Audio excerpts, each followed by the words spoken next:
बिस्मिल्लाहिर्रहमानिर्रहीम, अस्सलाम वालेकुम। बाखबर सवेरा में खुश आमदेद। Good morning to you all. मैं सदफ अब्दुल जब्बार, मेरे साथ हैं साइम खान और एक स्टोरी, एक ऐसा दिल दहला देने वाला वाक़या जिसमें हम सभी इमोशनली भी इन्वेस्टेड हैं और हम चाहते हैं कि इसका मंतकी अंजाम हमारे सामने आए कि ये क्या हुआ है, कैसे हुआ है और क्यों हुआ है।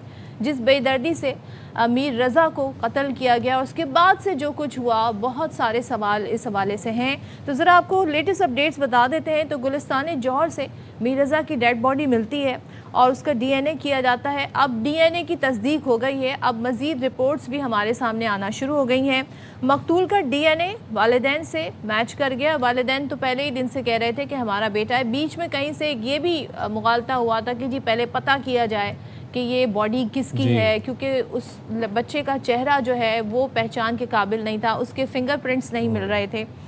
जाए वक़ुआ पर जो गमले रखे, वहाँ पर खून के निशान भी मिले। तो डीएनए का जो सैंपल से नमूने थे वो भी उससे मैच कर गए हैं। मीर रज़ा के खून के नमूनों में बेहोश करने वाली दवा के असरात भी पाए गए हैं। अब मेडिकल बोर्ड ने सिंध पुलिस को रिपोर्ट भेज दी है। फॉरेंसिक रिपोर्ट जो है, इसकी तहकीकाती कमेटी भी इसको गौर करेगी। और गन पाउडर तज्जिए में साबित हुआ कि गोली कमर में मारी गई। शुरू से ही कहा जा रहा था जी सीने पर गोली लगी है और उसका एग्जिट पॉइंट जो है वो कमर है, लेकिन अब बताया जा रहा है कि गन पाउडर कहाँ से मिला है। और साथ ही तज्जिए साबित हुआ है कि शर्ट के कुछ हिस्सों से हाइड्रोक्लोरिक एसिड यानी नमक का तेज़ाब भी मिला है। तो उसकी बॉडी को नाकाबिले शनाख्त करने के लिए एक अपेरेंटली ये लगता है कि उस पर तेज़ाब भी फेंका गया। अच्छा, ये सब हकायक, ये सब इंकशाफात कब हो रहे हैं? दूसरी रिपोर्ट में। दूसरी रिपोर्ट कब बनी? कि जब दूसरी दफ़ा कबर कुशाई की गई, मतलब एक दफ़ा दफनाया गया मीर रज़ा को, उसके बाद फिर उसकी कबर कुशाई हुई, फिर दोबारा से सारा प्रोसेस हुआ और उसके बाद अब ये रिपोर्ट में सारे इंकशाफात किए गए। जो दूसरी रिपोर्ट है वो पहली रिपोर्ट के बरअक्स है। और आप सोचें कि वो दुख, वो तकलीफ़ जिससे मीर रज़ा की फ़ैमिली गुजरी होगी, वालिदैन गुजरे होंगे, दोस्त गुजरे होंगे, अज़ीज़ व अक़ारिब गुजरे होंगे, हम उसको बयान नहीं कर सकते। ये हाई प्रोफाइल केस है इस वक्त कराची का, और इस हाई प्रोफाइल केस में पुलिस की रिवायती सुस्ती, क्राइम सीन से मिलने वाले खौल का फॉरेंसिक ताहाल ना हो सका। हमने आपको रिपोर्ट किया था आज से गालिबन 5-6 दिन कबल कि उस जाए वक़ुआ से एक खौल बरामद हुआ जो कि एक 30 बोर पिस्तौल का है। उस खौल की अभी तक फॉरेंसिक नहीं हो पाया। खौल 5 रोज़ पहले मिला था। गोली किस पिस्तौल से फायर हुई पता नहीं चल सका। मीर रज़ा कत्ल केस की नई तहकीकाती टीम ने गुलिस्तान जौहर में लाश मिलने के मकाम का दौरा किया। एसएसपी अली रज़ा ने लाश की निशानदही करने वाले नर्सरी मुलाजिम से सवाल पूछे, फिर जाए वक़ुआ और अतराफ़ का जायज़ा लिया, तस्वीरें भी ली, मशकूक गेस्ट हाउस की गली में भी जायज़ा लिया, करीबी सीसीटीवी कैमरों का मुशाहिदा किया। टीम के साथ मीर रज़ा के वालिदैन भी मौजूद थे और मीर रज़ा के वालिद ने नई टीम की तहकीकात पर इत्मीनान का इजहार भी किया। अच्छा, अब ज़ाहिर है जो डिटेल आ रही है, कल जिब्रान की तरफ से जो वकील हैं मीर रज़ा के, उनकी फ़ैमिली के, उन्होंने बहुत सारी डिटेल्स शेयर की। उन्होंने कहा मीर रज़ा को तेज़ाब से नहलाया गया, इसलिए लाश ख़राब हुई। अगवाकारों ने मीर रज़ा को 12 घंटे अपने पास रखा और 12 घंटे उस पर शदीद तशद्दुद किया गया। वकील जिब्रान नासिर ने प्रेस कॉन्फ्रेंस की और कहा कि मीर रज़ा शहीद है, कोई वज़ीर उसकी रिपोर्ट पर बात ना करे वरना उससे इस्तीफ़ा मांगा जाएगा। मीर रज़ा के वालिद मीर हुसैन ने कहा मीर रज़ा के दोस्तों को धमकियां दी गई हैं कि रज़ा के घर वालों से बात नहीं करना है, घर के पास या एहतजाज में नज़र भी नहीं आना है। हमें डीवीआर से मनपसंद वीडियोस निकाल कर दिखाई गई।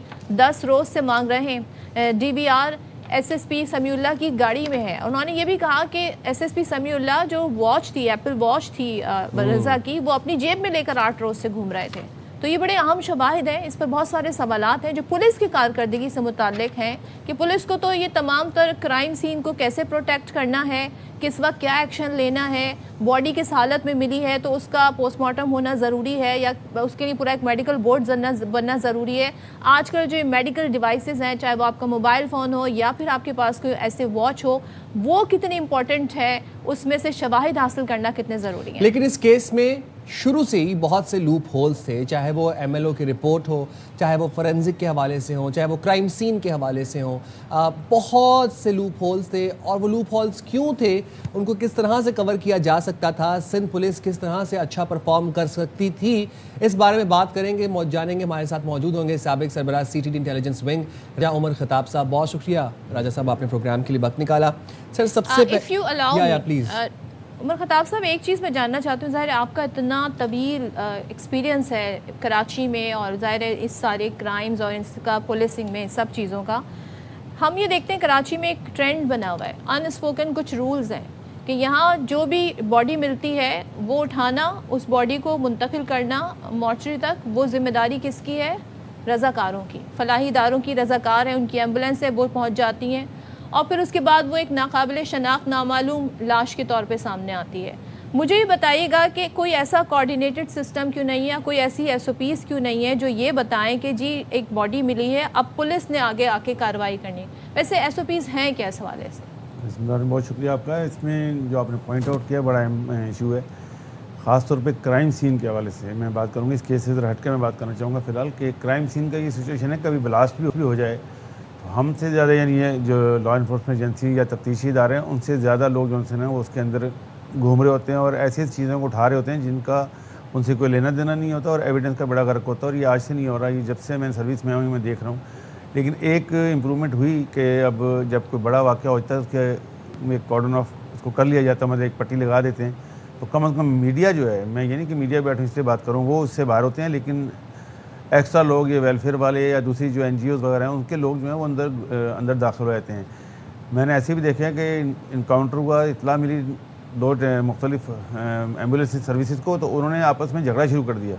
उनका ये सीन होता है कि सबसे पहले जो चादर डाल देगा ऊपर ये डेड बॉडी उसकी है, तो कैमरे भी उसी को फोकस करते हैं। SOP ये है कि जब भी कोई वाक़या इस तरह का हो जाए, चलिए जिस तरह इस बच्चे की शहादत हुई है, तो पुलिस का काम था कि उसको कॉर्डन ऑफ करना, उसके बाद उसकी जितनी भी फुटेज उस वक्त जिस सूरत हाल में वो था उसको लेना और कॉर्डन ऑफ इस तरह करना है उसके आसपास की यानी जो भी चीज़ें थी उन सबको कब्जे में लेना चाहिए था। लेकिन जिस तरह की रूटीन बनी है कि ये एक लाश मिली है, इतला मिली है, एम्बुलेंस पहुंच गई है, पुलिस वाला पहुंच गया, उसने डेड बॉडी को जो भी छोटी मोटी कार्रवाई करके MLO के पास पहुँचा दिया, तो जो पुलिस का हाल है वही MLO साहब का भी हाल है वहाँ पर। यूजुअली रज़ाकार पुलिस को इन्फॉर्म करते हैं डेड बॉडी उठाने से पहले?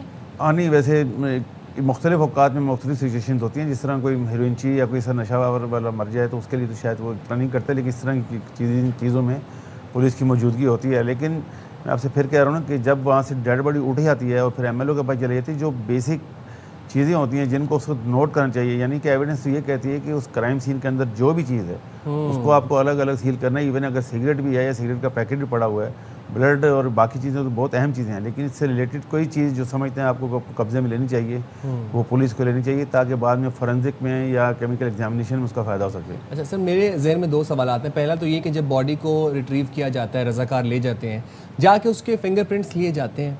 दूसरा सवाल मेरा इसी से रिलेटेड है और वो ये है कि वंस जो आपका क्राइम सीन है वहाँ से आप प्राइमरी सब्जेक्ट को एक्सट्रैक्ट कर लें, निकाल लें, आप वहाँ से उसको मॉर्चरी ले जाएँ, रज़ाकार उठा के ले जाएँ, फिर आप लोगों के लिए कितना मसला होता है, वो क्राइम सीन कितना इफेक्ट होता है? देखिए, क्राइम सीन को तो मैंने कहा ना कि सबसे पहली जिम्मेदारी जो अफसर की है जो वहाँ पहुँचा। अच्छा। इस केस में भी यही गड़बड़ हुई है कि जो भी वहाँ पर पहुँचा है उसने इस केस को उस तरीके से नहीं देखा पुलिस वाले ने कि ये है क्या। उसके बाद वो डेड बॉडी चंद पिक्चर्स ली गई हैं, बाकी उसकी वीडियो हो सकता हो किसी के पास प्रॉपर, जो एक पुलिस अफसर को बनानी चाहिए। जब हॉस्पिटल ले गया तो वहाँ पर भी MLO साहब मौजूद थे। MLO साहब ने भी उसको ऑर्डनरी सा लेके, देखें कितना बड़ा फॉल्ट था, यानी एक इशू के एंट्री और एग्जिट का जो जख्म है उसी पे पूरा केस घूम गया। बिल्कुल। 2 राय पाई जा रही थी कि ये कह खुदकशी है, दूसरे कह रहे हैं ये मर्डर मतलब है। पहली रिपोर्ट कुछ और कह रही है, दूसरी कुछ और। खताब साहब ये बताइएगा, ये पोस्टमार्टम करवाना किसकी जिम्मेदारी है? पुलिस की जिम्मेदारी है। पुलिस की। देखें, ऐसा होता है कि जब डेड बॉडी हॉस्पिटल पहुंच जाती है तो वहाँ फिर पुलिस अफसर भी एक जाता है और MLO के साथ ही खड़ा होता है। इन दोनों की जिम्मेदारी होती है, खास तौर पर उस वक्त तो ज़रा अपने तय तो उन्होंने करा दिया था नहीं, पोस्टमार्टम। ऐसा कुछ भी नहीं है। MLO साहब जो हैं वो वहाँ मौजूद होते हैं, पुलिस वाला एक कागजी कार्रवाई करता है, उसके बाद डॉक्टर की जो रिपोर्ट होती है फिर उस पर पुलिस डिपेंड करती है कि ये एग्जिट और इसकी जो भी इसका वो ज़ख्म की तफसीलात बताएगा वो पूरी रिपोर्ट में लिखी होती हैं, उसी के बुनियाद पे वो फिर अपना बयान जारी करता है, अपनी तफ्तीश को आगे बढ़ाता है। अगर आप इस केस को देख रहे होते हैं इनिशियली, तो आपके ख्याल में कहाँ कहाँ किस किस चीज़ को नज़रअंदाज किया गया, कोताहियाँ शुरू कहाँ से हुई हैं? मैं समझ सबसे पहले कोताही तो शुरू हुई है क्राइम सीन से। कि क्राइम सीन के ऊपर जो एक एविडेंस कलेक्ट करने का हमारा तरीकाकार है या जो है वो उसको ऑर्डनरी लिया गया। जो भी चीज़ आप लेते हैं क्राइम सीन से उसको आपको रिकॉर्ड पे लाना चाहिए, उसको आपको रिटर्न में लेके आना चाहिए। फिर इस तरह डेड बॉडी जब शिफ्ट करते हैं आप तो हॉस्पिटल में जाके आप बाकायदा एक परफॉर्मा हमारा जिसको वो फिल करते हैं जो डॉक्टर की मौजूदगी में होता है। फिर डॉक्टर की जो रिपोर्ट होती है वो फिर हम उस सारी इन्वेस्टिगेशन उस बेस पे चलती है आगे कि ये जो है इसको ज़ख़म थे बॉडी पे, कोई फ्रैक्चर था, कोई इसके गन शॉट की वजह से डेथ हुई है, और कॉज ऑफ डेथ क्या है, यही इन्वेस्टिगेशन को आगे लेके चलती है। लेकिन इसमें मैं समझ जहाँ पुलिस की इतनी कोताही है उतनी ही एमएलए की भी कोताही है। बिल्कुल है। लेकिन फर्दर आगे जब जाते हैं तो इसमें जो एविडेंसेस हैं, मिसाल के तौर पर इसमें कुछ डिजिटल एविडेंस का इशू आ रहा है। डिजिटल एविडेंस, सीसीटीवी फुटेज हो, मोबाइल फ़ोन हो या कोई भी हो, वो एक एक्सपर्ट जो है ना सिर्फ उसका एनालाइज कर सकता है। हम उसमें क्या क्या करते थे कि अगर डीवीआर मिल गया तो उसकी हम एक कॉपी करते थे, और ओरिजिनल डीवीआर जो है वो भेजा जाता है एग्जामिनेशन के लिए। अच्छा। क्योंकि उसी से पता चलता है, जब तक कि आपके पास ओरिजिनल डिवाइस ना हो जिसमें रिकॉर्डिंग हुई है, अच्छा, तो आपको ऑथेंटिक रिपोर्ट नहीं मिलती। ठीक है। उसमें ये दिखाया जाता है इसमें कहीं क्या कहते हैं उसको, कट पेस्ट तो नहीं किया हुआ, अच्छा, तो वो बाकायदा उसका होता है, इसमें टाइम लगता है।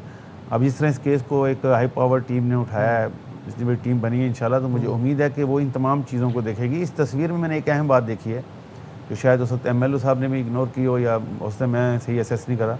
उनका जो उल्टा हाथ है ना, अगर आप देखें तो उनका वो मुट्ठी बहुत ज़ोर से बंद है, और उसके अंदर या ऊपर देखें तो घास, जो ग्रास था ना वहाँ पर लगा हुआ, वो लगा। उसको देखना ज़रूरी है कि ये ग्रास उसी जगह की है अच्छा, या क्या है। उसके अंदर मुझे लग रहा है कि उसके अंदर भी है, बाहर तो लगे हुए हैं, लेकिन उसकी मुट्ठी के अंदर भी And जिस this तरह shows बंदा कि वो रेजिस्टेंस कर रहे थे। जिस तरह बंदा खुदा न खासा गिरता है, तकलीफ में होता है, तो वो कुछ चीज़ पकड़ने की कोशिश करता है, माइट भी।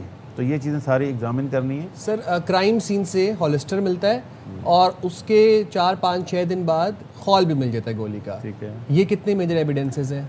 देखें एविडेंसेस दोनों बड़ी इंपॉर्टेंट है, ख़ासतौर पे जो एमटीज मिला है। लेकिन ये जो बात करें 4 से 5 दिन बाद जिस तरह शू से क्राइम सीन के साथ मिस हैंडलिंग की गई है ना, तो ये मुमकिन है, ये मैं कहता हूँ काफ़ी हद तक मुमकिन है कि ये प्लॉट कर दिया गया। नहीं ये खोल ओरिजिनल हो, अच्छा, क्योंकि पहले किसी ने इतनी इम्यूनिटी देखा ही नहीं जाके। क्राइम सीन यूनिट तो पहली दफ़ा गया ही नहीं। क्राइम सीन यूनिट से भी ज़्यादा ज़रूरी है जो लोग वहाँ मौजूद हैं, जो पुलिस वाले हैं। तो अगर तो ये 5 दिन बाद भी मिला, ज़ाहिर है वो वीक तो हो गया, ठीक है, लेकिन ये मुमकिन तौर पे हो सकता है। और दूसरा उसका जो पिस्टल का कवर मिलना, या जिसके अंदर पिस्टल था वो, लेकिन वेपन का ना मिलना।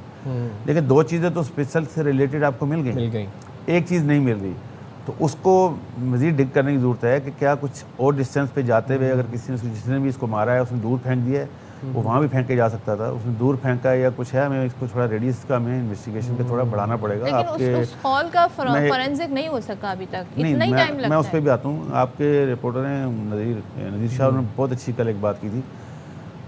हमारे यहाँ सिस्टम ये है कि जब आप एक वेपन मार्केट से ख़रीदते हैं तो उसके 2 एमटीज ना फोरेंसिक में जमा कराते हैं। तो अब ज़ाहिर है वो हमारा जो इक्विपमेंट है वो ठीक नहीं है, ना हो कोई मसला नहीं, लेकिन जिस शॉप से ख़रीदा गया ना, उस शॉप वाले को पास लाइसेंस है, सब कुछ है, वो फोरेंसिक में अगर जमा है तो ये एमटीज वहाँ विदाउट वेपन के, सिर्फ वहाँ जो 2 एमटीज जमा है उनके साथ मैच करके देखा जा सकता है कि वही वेपन यूज़ हुआ है या कोई और वेपन यूज़ हुआ है। ये विदाउट पिस्टल की रिकवरी के भी हो सकता है अगर वहाँ पर ये रिकॉर्ड मौजूद है। अब बात रहेगी वेपन की, तो एग्जामिन जो आप फरमा रही है ना, फोरेंसिक में होता ही है कि ये क्रॉस मैच होता है। अच्छा, आज वाक़या हुआ, आपको एमटीज मिल गए, 2 दिन बाद आपको पिस्टल मिल गया।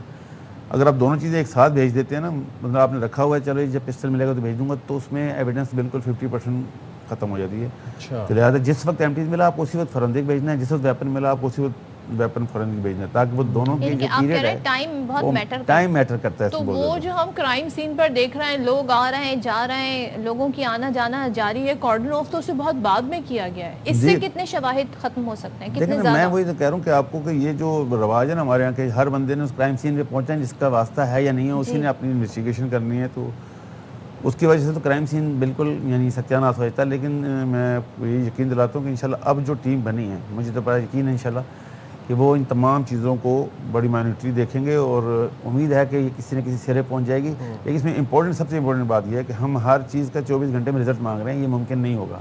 अगर फोरेंसिक के लिए भेजना है तो फोरेंसिक का भी एक टाइम है, डिजिटल फोरेंसिक का उससे ज़्यादा टाइम लगता है। ये सारी चीज़ें जब हों तो मैं समझता हूँ उस वक्त हमारे को पुलिस को आके ब्रीफ करना चाहिए। और इसमें एक इशू ये हुआ है कि जो कंट्रोवर्सी ज़्यादा क्रिएट हुई है ना, उसकी वजह यह थी कि 1 साइडेड सब चलता रहा, पुलिस का वर्जन आना चाहिए था। मैं हमेशा कहता हूँ कि कुछ ना कुछ हमें मीडिया को या पब्लिक को बताना चाहिए कि भाई इन्वेस्टिगेशन की ये स्टेज है, बेशक सारी चीज़ें ना बताएं, तो उससे होता है कि कम से कम आपका वर्जन आने से ना लोग भी थोड़ा सेटिस्फाई होते हैं। जब हम खामोश रहेंगे तो इसमें प्रॉब्लम आती है। अच्छा, वैसे इंटरनेशनली एक क्राइम सीन की क्या एसओपी है, क्या प्रोटोकॉल्स होते हैं? लेकिन पूरे जो दुनिया का प्रोटोकॉल है वही हमारा प्रोटोकॉल अच्छा। है। फ़र्क सिर्फ इतना है कि वहाँ पर जो क्राइम सीन होता है उसके साथ ही पूरा एक सेटअप खड़ा हो जाता है कि जिसमें उनकी एजेंसियाँ होती जी, हैं, इदारे जी। होते हैं, इन्वेस्टिगेशन अफसर का इंस्पेक्टर होता है जो इन्वेस्टिगेशन करता है, FBI वगैरह होती है, फिर साथ में उनका प्रोसिक्यूशन वाले होते हैं जो उनको फौरन वारंट इशू करते हैं, जो भी मतलब वहाँ के माहौल और हमारे में फ़र्क है। लेकिन SOP यही है कि आप कॉर्डन ऑफ करेंगे, तमाम की फ़ोटोग्राफी करेंगे, ठीक है। प्रॉपर तरीके से हमारी जितनी एविडेंसेस हैं उनको बाकायदा लॉग बुक के हिसाब से यानी सीज करेंगे, जो भी आपको चाहिए, कोई रेलिवेंट हो ना रेलिवेंट हो। अच्छा। उसके बाद क्योंकि वो देखिए बाद चीज़ों की रेलिवेंसी उस अब कोई बंदा अगर मर्डर कर रहा है उसने अगर सिगरेट पिया और फेंक दिया तो आपने सिगरेट समझा कि बच्चा तो पीते ही नहीं है, लेकिन मुमकिन है कि उससे आपको उसका DNA मिले। इस तरह इस शहीद के बारे में कहा जा रहा है कि उनके कपड़ों से पसीने के जी। मिले हैं कुछ सिम्टम्स, तो ये भी एक बहुत बड़ी एविडेंस है DNA की। मैं तो समझता हूँ कि इस शर्ट को मज़ीद भी चेक किया जाए या इसको मज़ीद उसमें भेजा जाए तो पॉसिबल है कि इस पर किसी और चीज़ों के भी निशानात में देखें। अगर उनको पकड़ के मुज़ामत करके उनको शहीद किया गया या उनको जहर दिया गया तो ज़रूर हाथ और ये बॉडी यही पॉइंट मैं आपसे कुछ पूछना चाह रही हूँ। और क्राइम सीन के हवाले से ये भी डिस्कशन हो रही थी, जिसे अपेरेंटली अभी क्राइम सीन कहा जा रहा है, जहाँ से बॉडी मिली है, कि वहाँ पर जितना ब्लड होना चाहिए था फायर लगने के बाद वो नहीं है। फिर हमें ये बताया जा रहा है 12 घंटे उस लड़के पे तशद्दुद हुआ। फिर ये जिब्रान नासिर वकील कह रहे हैं कि उसे तेज़ाब पिलाया गया। और ये सारा आपको एविडेंस वहाँ से मिल सकते हैं या आपको लगता है कि क्राइम कहीं पर एक्चुअली हुआ है और बॉडी फिर यहाँ पर देखिए इसमें 2-3 बातें बड़ी अहम है। जिस तरह कहा जा रहा है कि CCTV फुटेज में मोटरसाइकिल वाला नज़र आ रहा है तो ये बच्चा नज़र क्यों हाँ, नहीं ये आ रहा? वालिद साहब कह रहे हैं। तो ज़रूरी नहीं है कि जिन्होंने मर्डर किया है अगर बाद में लेटर कुछ भी तस्वीर सामने आ सकती है तो वो इसी रास्ते से उसको बाइक लेके आए हों, वो उससे पैदल भी ला सकते हैं ना, वो कुछ और तरीका भी कर सकते हैं। जहाँ तक ब्लड की बात है तो उसके लिए ये बेहतर आपको वो ये जवाब दे सकेंगे जो इसमें इन्वेस्टिगेशन कर रही है टीम, क्योंकि मैं नहीं चाहता कि उस पर मैं कोई ऐसी बात लेकिन करूं। यूजुअली ऐसा होता है। लेकिन अगर ज़मीन कच्ची हो तो ज़ाहिर है बॉडी अगर एक तरफ पड़ी है, अमूमन क्या होता है कि जब आपको फायर लगता है ज़रूरी नहीं सारा ब्लड निकल जाए, आपकी बॉडी का जो हिस्सा नीचे की तरफ होगा उधर अगर आप देखें पूरा एक नील पड़ा होता है, वो बेसिकली क्या है, वो अंदर बॉडी के अंदर खून जो जम जाता है उसकी वजह से आपकी बॉडी की शक्ल चेंज हो जाती है नीचे से। अब जिस तरह इनके चेहरे के ऊपर एक छाला बना हुआ है बहुत बड़ा बच्चे की जो शहीद हुआ है, वो एक सवालिया निशान है। फिर उनकी आंखें जो है ना वो जिस नोयत की है ना, वो माइट भी कि मैं कोई एक्सपर्ट तो नहीं है इसका मेडिकल का, लेकिन वो बहुत दर्दनाक किस्म की हैं और उससे लगता है कि कुछ ना कुछ है। जहाँ तक बात है कि उनके कपड़ों से तेज़ाब मिला है, स्टमक से नहीं स्टमक की अभी तक शायद रिपोर्ट नहीं आई जहाँ तक मुझे मालूम है। अच्छा। कि बॉडी से कि वो जो कपड़े थे उन पर कोई तेज़ाब के निशानात थे, तो वो भी एक इन्वेस्टिगेशन का पॉइंट है। लेकिन अगर उनके अंदर से पेट से या मुंह से या कहीं से भी कोई ऐसा केमिकल या ऐसा कोई मवाद निकले तो उस पर फिर मज़ीद बताया जा रहा है कि मैदे से HCl हाइड्रोक्लोरिक एसिड के ट्रेसेस मिले हैं। तो मेरे में तो होंगे, मतलब नेचुरली हमारे हम सबके होते हैं, बट तेज़ाब मिला है मैदे से भी और बाहर भी HCl था। लेकिन इसकी डीपली इन्वेस्टिगेशन जो लोग कर रहे हैं ना वो इसका जवाब दें ज़्यादा मुनासिब होगा, क्योंकि फिर मैं देख रहा हूँ कि इतनी डिबेट हो चुकी है कि अब कोई बात लेकिन वो जो 12 घंटे तशद्दुद बताया जा रहा है वो तो उस जगह पॉसिबल नहीं था। ये तो तय है वो तशद्दुद कहीं और पे किया गया है, किसी और जगह रख के उसे किया गया तशद्दुद। लेकिन जिब्रान नासिर साहब जो कह रहे हैं कि 12 घंटे से उनके पास थे, तो वो मेरे ख्याल में जो पोस्टमार्टम रिपोर्ट में 24 आवर की जो रिपोर्ट आई है वो 4 बज के समथिंग पे वो सुबह से जो गायब हुई है, गायब होने से लेकर उस दौरान तक जहाँ तक ये चीज़ पहुँची है, तो शायद उसको वो कैलकुलेट कर रहे हैं। देखें ये इन्वेस्टिगेशन का पार्ट है, उनके सवालात हैं, उनका जवाब मिलना चाहिए और पुलिस इंशाल्लाह ज़रूर इसका जवाब देगी। जहाँ बेसिक गलतियाँ और कोताहियाँ हुई हैं उसको जहाँ तक हो सका कवर करेंगे। अब इसमें कोई ये नहीं कह सकता कि जी कोई किसी को बचाया जा रहा है या किसी को छुपाया जा रहा है। हमारे यहाँ ये भी एक बड़ा इशू है कि कोई भी केस हो तो उसके पीछे हम ये कहते हैं कि कोई ना कोई है इसके पीछे, कोई भाई कोई भी क्रिमिनल हो सकता है। पहले तो वो उस बच्चे को दफना दिया गया था ना, बाद में ही सारी डिटेल्स हमारे लेकिन ये तो अच्छा हुआ कि मीडिया में हाईलाइट हुआ तो ये मर्डर बन गया, अदरवाइज तो खुदकशी सबने समझते हैं। उसकी खुदकशी की भी रीज़न थी, मैं आपको बताऊँ लोग क्यों, मतलब पुलिस का वो जो भी अफसर था उसका जितना माइंड था उसने उतने काम किया और पुलिस को डैमेज कर दिया। उसने देखा जी वो घर से निकला बच्चा पिस्टल लेकर गया है और उसने जाके वहाँ से वो ये हो गया वाकया। उसने बाकी चीज़ों को असेस ही नहीं किया कि यार अगर वो पिस्टल भी लेके गया है वहाँ पर तो हो सकता है उसको किसी से मिलने जाने के लिए ख़तरा हो अपने लिए, तो अपनी प्रोटेक्शन के लिए लेके गया हो, उन्हीं के हाथ लग गया हो पिस्टल, उन्होंने इसको ये कर दिया हो। अब ये सारी चीज़ें अगर और मगर के दरमियान है। तो इन्वेस्टिगेशन जब डिजिटल फोरेंसिक आ जाएगी, टोटल फोरेंसिक हो जाएगी, क्राइम सीन के एविडेंसेस को एनालाइज हो जाएगा, पिस्टल की रिकवरी हो जाएगी और सस्पेक्ट जो उनको इंटरोगेट हो जाएगा, तो फिर किसी ने आपके तजर्बे की रोशनी में ये केस अब आसान हो गया है हल करना या कॉम्प्लिकेटेड हो गया है? देखें केस तो मैं जहाँ तक समझ इतना ज़्यादा शुरू से ही इतना मुश्किल नहीं था। अच्छा। अगर हम थोड़ा सब्र तहम्मुल और बुर्दबारी से इस काम को लेके चलते होता क्या है कि नीचे की जो रिपोर्ट होती है ना, अब सीनियर अफसरान जो हैं वो तो नहीं जाते क्राइम सीन पे, उनको नीचे से भेजा गया उन्होंने उसी को वही समझा।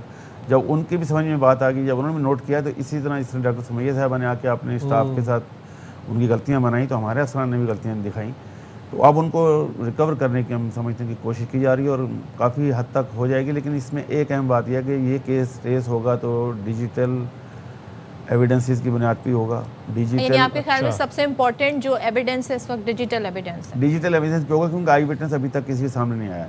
और फिर ये जो तेजाब वाली बात है, ये सारी बातें ना, ये ज़्यादा इस केस को ज़्यादा खौफनाक बना देती हैं। Right, thank you very much Raja Umar Khattab साहब, आपने बड़ा अपना इन डेप्थ एनालिसिस से हमें अवेयर किया। अफसोस दर अफसोस, और अब जब हम ये बातें कर रहे हैं तो हम ये सोच के दिल दहल रहा है कि एक दफ़ा कब्र कुशाई के बाद ये रिपोर्ट आई जिसमें इंकशाफात हुए। पहले तो ये केस शट करके बस ये ख़त्म हो चुका था, सुसाइड केस। खुदकुशी, अब जैसे कि जो वालिद हैं वही कह रहे हैं, हमें तो पुलिस आके ये कह रही थी मान लें, आप मान लें कि आपके लड़के ने खुदकुशी की है, लेकिन ये कहते हैं ना बाप डट गया। वो एक प्रोग्राम में ये भी कहते नजर आए कि हमें तो गम मनाने का भी मौका नहीं मिला, हम इन सारे इश्यूज़ में इतना उलझे। सोचिए उन पर क्या बीत रही होगी। और जैसे जैसे रोज़ ये इसके इंकशाफात होते हैं, हम इनके इंकशाफात के बाद हम कितना फील करते हैं कि कितना हर्ट हुए होंगे पेरेंट्स, और कितना जो फैमिली है वो सारे इशू से गुजर रही है। लेट्स होप कि अब इसकी प्रॉपर इन्वेस्टिगेशन हो के तमाम तरह हक़ाइक़ और मुल्ज़िमान हमारे सामने आए और उनको कैफ़रे किरदार तक पहुँचाया जाए। बिल्कुल जी। नाउ मूविंग फॉरवर्ड जनाब, आपको ज़रा आज की पेट्रोल की कीमत से भी आगाह कर दें। पेट्रोल की कीमत में 1 रुपये 70 पैसे फ़ी लीटर कमी कर दी गई है, जिसके बाद पेट्रोल की नई कीमत 325 रुपये 92 पैसे फ़ी लीटर हो गई है, जबकि डीजल की कीमत में 1 रुपये 39 पैसे फ़ी लीटर इजाफा किया गया है, जिसके बाद डीजल की नई कीमत 382 रुपये 25 पैसे फ़ी लीटर मुकर्रर कर दी गई है। कल और परसों जो कीमतें थी वो बरकरार रखी गई थी। हमें तो था कि शायद कुछ खुशखबरी आने वाली है। 2 दिन की खुशियाँ थी, वो खुशियाँ कहेंगे उसे बाय द वे, खुशी कह लें या हम चले, स्टेबिलिटी तो हम एक्सपेक्ट कर ही रहे थे, लेकिन एकदम से हालात बदल गए, जज्बात बदल गए और फिर दोबारा से 1 रुपये 70 पैसे। तो 1 रुपये 70 पैसे मतलब 2 रुपये की जो कमी है, बात 1 रुपये 70 पैसे पे आई, वरना 30 पैसे था, 35 और पैसे 35 पैसे था, 75 पैसे था। तो अब कम से कम 1 रुपये से मामला आगे बढ़ा है। लेट्स सी, अब ये बड़ा ही स्लोली ग्रेजुअली जो है कीमतें कम हो रही हैं। अच्छा जी, एक इशू और है जो हम जिसको रिपोर्ट भी कर रहे हैं, और कल हमारी बड़ी इस पर बात भी हुई थी। हुकूमत और जो गुड्स ट्रांसपोर्टर्स हैं उनके दरमियान मुज़ाकरात एक बार फिर से बेनतीजा रहे, और फिर जो ट्रांसपोर्टर्स हैं उन्होंने 2 टोक ऐलान कर दिया कि मुतालबात की मंजूरी की हमें रिटर्न यकीन दहानी चाहिए, इसके बगैर हम हड़ताल ख़त्म करने वाले नहीं हैं। मुल्क भर में गुड्स ट्रांसपोर्ट की पहिया जाम हड़ताल के बायस क्या हो रहा है? अब ज़ाहिर है जो आपकी इंडस्ट्री है उसको रॉ मटेरियल नहीं पहुंच पा रहा, तैयार माल जो है उसकी सप्लाई मुतासर हो रही है, इम्पोर्ट एक्सपोर्ट का पहिया सुस्त हो गया है, जबकि अशिया खुरनोश की सप्लाई मुश्किलात का शिकार है। और बहरान अभी थमा भी नहीं था कि पेट्रोलियम डीलर्स ने भी हुकूमत के सामने 72 घंटे की डेडलाइन रख दी है। पाकिस्तान पेट्रोलियम डीलर्स एसोसिएशन कहते हैं मुतालबात तस्लीम ना किए गए तो 15 अगस्त सुबह 6 बजे से मुल्क भर के पेट्रोल पंप्स गैर मुअय्यना मुद्दत के लिए बंद कर दिए, मतलब 3 दिन बाद। तो ये आप देखिए, पेट्रोलियम डीलर्स ने तो इंदिया दे दिया है, और साथ ही साथ जो गुड्स ट्रांसपोर्टर्स हैं उनके साथ कोलैबोरेशन में हड़ताल में आ गए हैं। मिनी मजदा एसोसिएशन वाले भी और जो एडिबल ऑयल एसोसिएशन वाली जो ट्रांसपोर्टेशन वाले लोग हैं वो भी आ गए हैं। तो साथ साथ अब पेट्रोलियम वालों ने भी इंडिया दे दिया है। जानेंगे कि क्या सिचुएशन है मुल्क भर में इस वक्त। हमारे नुमाइंदे हमारे साथ मौजूद होंगे, कराची से अनवर ख़ान और पेशावर से नबशेर। सबसे पहले कराची का रुख कर लेते हैं और अनवर ख़ान से जान लेते हैं। अनवर, आप बताइएगा हमें कि इस वक्त क्या सिचुएशन है और क्या मुतालबात हैं, बेसिकली क्या कह रहे हैं, क्या मौक़िफ़ है गुड्स ट्रांसपोर्टर्स का, और इनके साथ जो बाकी जो एसोसिएशंस हैं उनकी भी क्या सेम मुतालबात हैं? जी देखिए, मैं इस वक्त मारीपुर ट्रक स्टैंड के ऊपर मौजूद हूँ कि जहाँ पर आल पाकिस्तान गुड ट्रांसपोर्ट इत्तेहाद का जो है वो मरकज़ी दफ्तर है, और इसके अतराफ़ के अंदर अगर आप देखेंगे तो बड़ी तादाद के अंदर ट्रॉलर यहाँ पर मौजूद हैं। जो आल पाकिस्तान गुड ट्रांसपोर्ट इत्तेहाद है, बुनियादी तौर पर उनके 12 नुकाती चार्टर ऑफ डिमांड थे, जो 12 नुकाती चार्टर ऑफ डिमांड पर वफाकी और सिंध के अंदर भी सिंध हुकूमत के साथ मुज़ाकरात ताहाल कामयाब ना हो सके, जिसके बाद इस वक्त इस एहतजाज का और पहिया जाम का सिलसिला जारी है। और अब जो अशिया खुर्दनोश है, इसके साथ साथ जो खाम माल जो सनतों के अंदर है, उनकी मुंतकली का जो मरहला है वो ताख़ीर का शिकार हो चुका है। और इसके नतीजे के अंदर अब आने वाले 24 से 48 घंटों के दौरान अगर ये पहिया जाम हड़ताल ख़त्म नहीं किया जाता है तो वो तमाम की तमाम अशिया जो कि सनतों के अंदर खाम माल की सूरत के अंदर मौजूद हैं, उनकी मुंतकली ना होने की सूरत के अंदर मुल्क भर के अंदर एक नई सूरत हाल दरपेश होगी कि अशिया खुर्दनोश के साथ साथ जो दीगर खाम माल है उनकी शॉर्टेज भी पैदा हो सकती है। इनका बुनियादी मुतालबा ये है कि जो 12 नुकाती चार्टर ऑफ डिमांड है उसको तहरीरी तौर पर मंजूर किया जाए। ताहम अगर ये मंजूर नहीं किया जाए तो एहतजाज का ये सिलसिला बदस्तूर बरकरार रहेगा। इसके साथ साथ अभी ये सिलसिला बरकरार था कि पेट्रोलियम डीलर एसोसिएशन भी जो है अब इस एहतजाज के अंदर शामिल हो चुकी है। 72 घंटे का अल्टीमेटम देते हुए उन्होंने वफाकी हुकूमत को ये इंदिया दिया है कि अगर उनके मुतालबात तस्लीम नहीं किए जाते हैं लीवी के हवाले से और दीगर मुतालबात के हवाले से तो फिर वो सुबह 6 बजे जो है वो 16 अगस्त को पेट्रोल पंप बंद करने का ऐलान कर देंगे, जो कि गैर मुय्यना मुद्दत के लिए होगा। इसके साथ साथ जो उनका मुतालबा ये है कि जो मुख्तलिफ कार्गो टर्मिनल है वहाँ के ऊपर जो है ट्रक स्टैंड के लिए पार्किंग फराम की जाए, मुल्क भर की जो ट्रक स्टैंड है वहाँ पर बुनियादी सहूलतें फराम की जाए, एक्सिल रोड का जो कानून है उस पर अमल दर्ज किया जाए, दियत के नाम पर जो 97 लाख रुपये वसूल किए जाते हैं उसको फुटफोर बंद किया जाए, टेस्ट किया जाता है लेकिन STV लाइसेंस का इजरा नहीं किया जाता। तो ये तमाम की तमाम सूरत हाल वो है कि जिसके नतीजे के अंदर इस वक्त गुड ट्रांसपोर्टर की जानिब से मुकम्मल तौर पर पहिया जाम का सिलसिला बदस्तूर बरकरार है। वफाकी और सूबाई हुकूमतों की जानिब से होने वाले मुज़ाकरात ताहाल नाकाम है। तो आल पाकिस्तान गुड ट्रांसपोर्टर के साथ साथ अब पेट्रोलियम डीलर एसोसिएशन भी इस एहतजाज के अंदर शरीक हो चुकी है। और इस वक्त सूरत हाल ये है कि बड़ी तादाद के अंदर खाम माल अशिया मुल्क भर के गोदामों के अंदर मौजूद है। ताहम उनकी तरसील का सिलसिला बदस्तूर इल्तबा का शिकार है। अनवर साथ ही रहिएगा, नवाब शेर की जानिब चलते हैं, पेशावर से वो हमारे साथ है। नवाब शेर, आप बताइए कि गुड्स ट्रांसपोर्टर की जो पहिया जाम हड़ताल है इस वक्त शहर इससे कितना मुतासर है?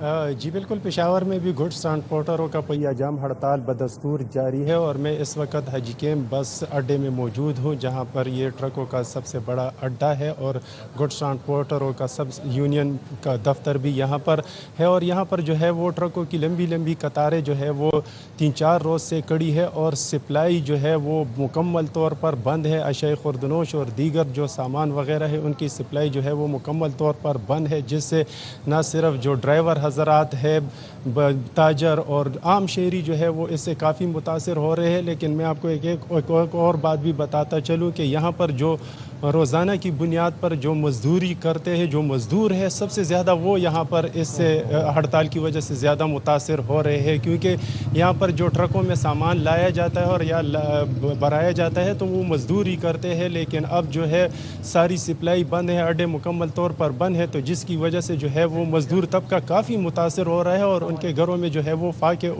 फाकों पर उतर आए हैं, क्योंकि वो रोज़ाना की उजरत पर काम करते हो। और अब अड्डे और ये सारी चीज़ें जो बंद होने की वजह से, इस पहिया जाम हड़ताल की वजह से उनको शदीद मुश्किलात का सामना करना पड़ रहा है। और यहाँ पर जो मकैनिक वगैरह है उनको भी वो भी शदीद मुतासर हो रहे हैं और उनका काम भी शदीद मुतासर हो रहा है, क्योंकि जितनी भी मालबरदार गाड़ियाँ हैं वो इस वक्त मुकम्मल तौर पर कड़ी है। तो इस वजह से जो मकैनिक हजरात हैं उनको वो भी काफ़ी मुतासर हो रहे हैं और वो भी काफ़ी गिले और शिकवे और फरियाद कर रहे हैं। जबकि इसके साथ साथ जो आम शहरी है वो भी काफ़ी मुतासर हो रहे हैं, क्योंकि अशिया खुर्दनोश और दीगर सामान की सप्लाई मुकम्मल तौर पर बंद है। तो जो मुनाफाखोर है उन्होंने मुनाफाखोरी भी ज़्यादा कर दी है और अब अशिया खुर्दनोश की किल्लत के साथ साथ उनकी कीमतें काफ़ी है। और इस वक्त सबसे ज़्यादा तकलीफ में जो डेली वेजर्स हैं, जो मजदूरी वाले हैं, वो परेशान है क्योंकि ज़ाहिर है उनको काम नहीं मिल रहा, मजदूरी नहीं मिल रही। बहुत शुक्रिया नवाब शेर अनवर खान, आप हमें अपडेट कर रहे थे। चलें जी, इसी पर मजीद बात कर लेते हैं। हमारे साथ मौजूद है chairman Pakistan petroleum dealers association Malik Khudabakhsh साहब। थैंक यू सो मच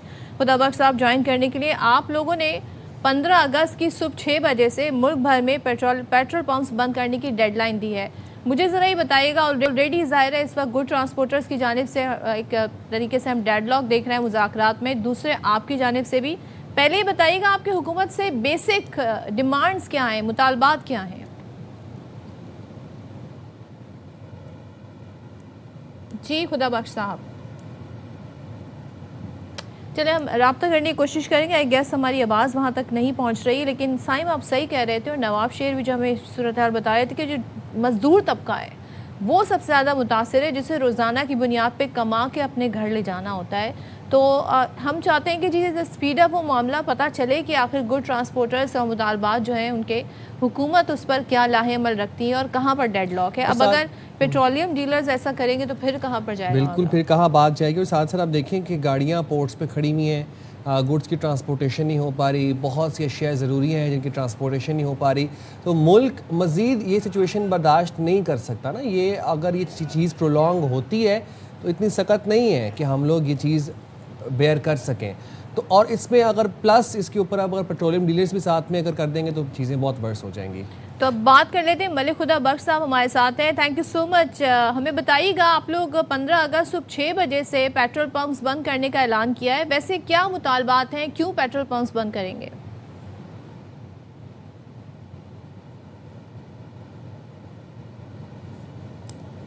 चलें, मलिक साहब की हम ऑडियो कनेक्ट करने की कोशिश करेंगे। अभी हम एक ब्रेक ले लेते हैं और ब्रेक के बाद हाजिर होंगे।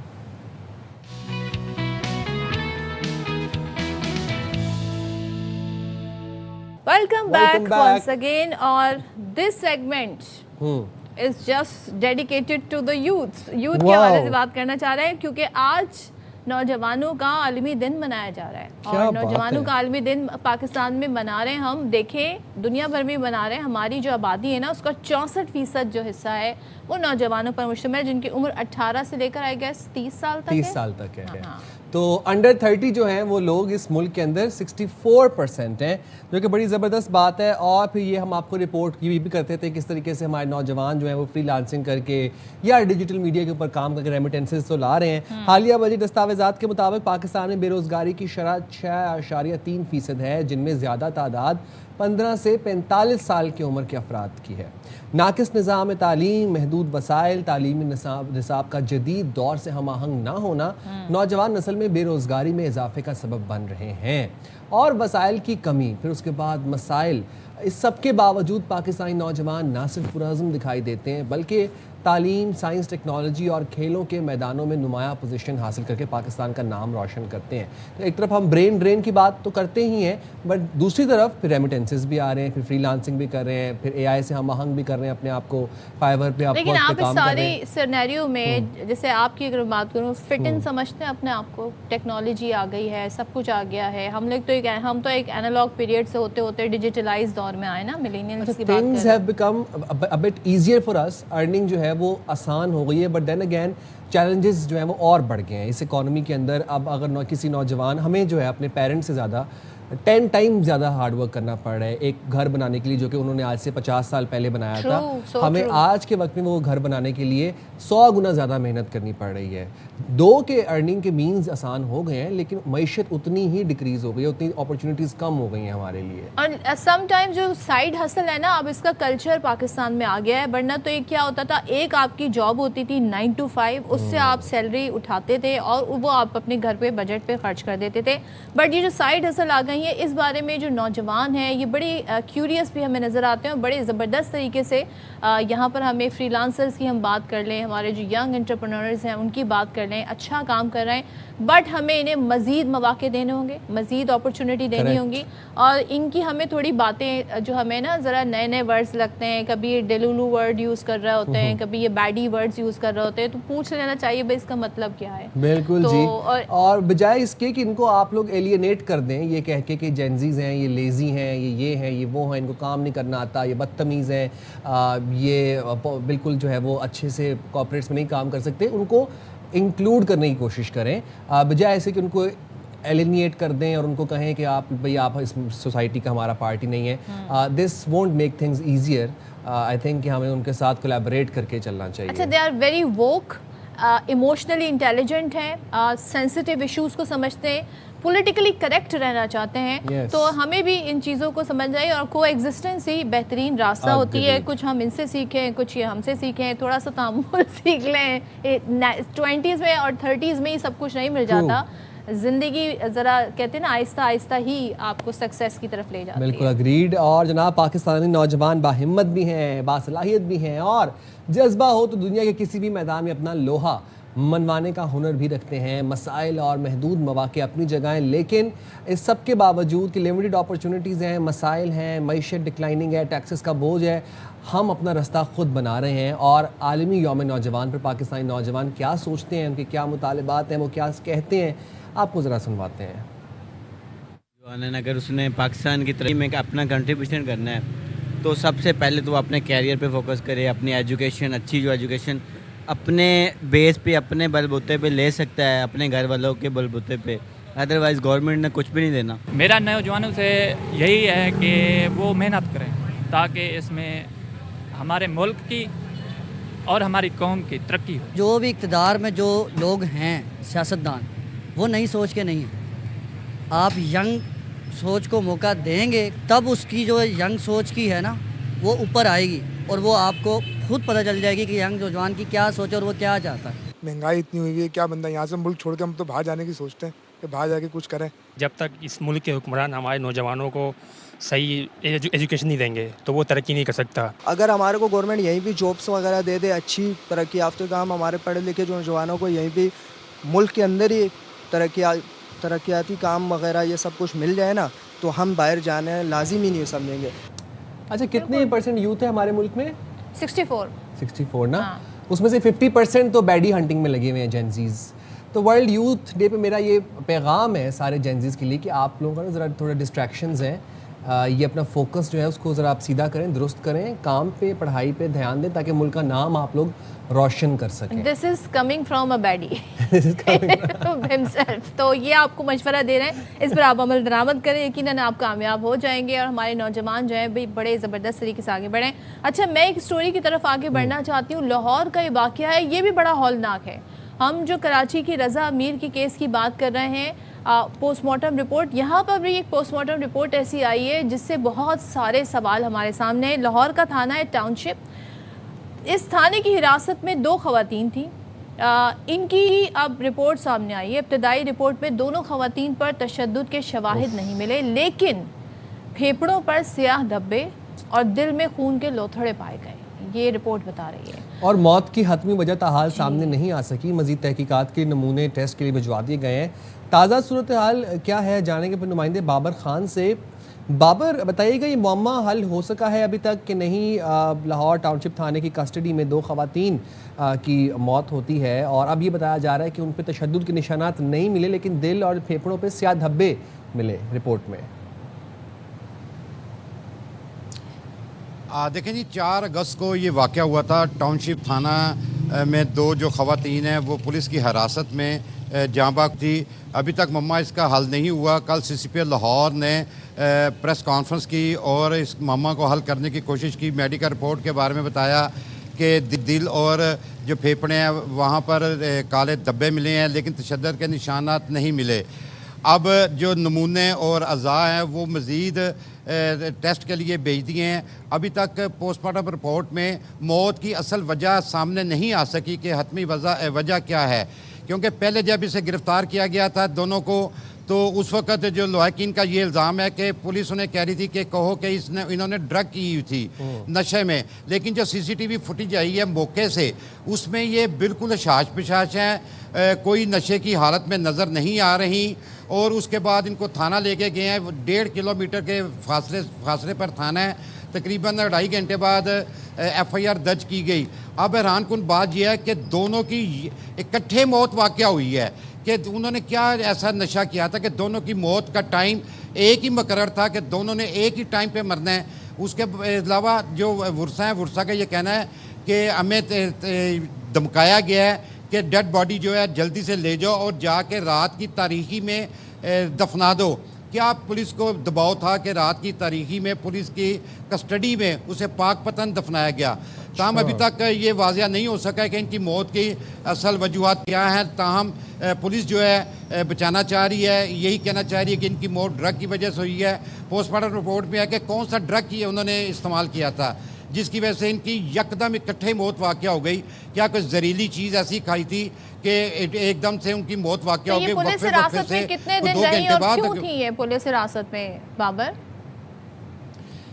देखें जी, पुलिस हिरासत में ये रही हैं एक दिन। पुलिस का ये कहना था कि इनको रंगे हाथों जो इलाके के लोग हैं डी ब्लॉक के, उन्होंने इनको पकड़ा, ये जेवरात और नकदी उनसे इन्होंने हथियाई थी।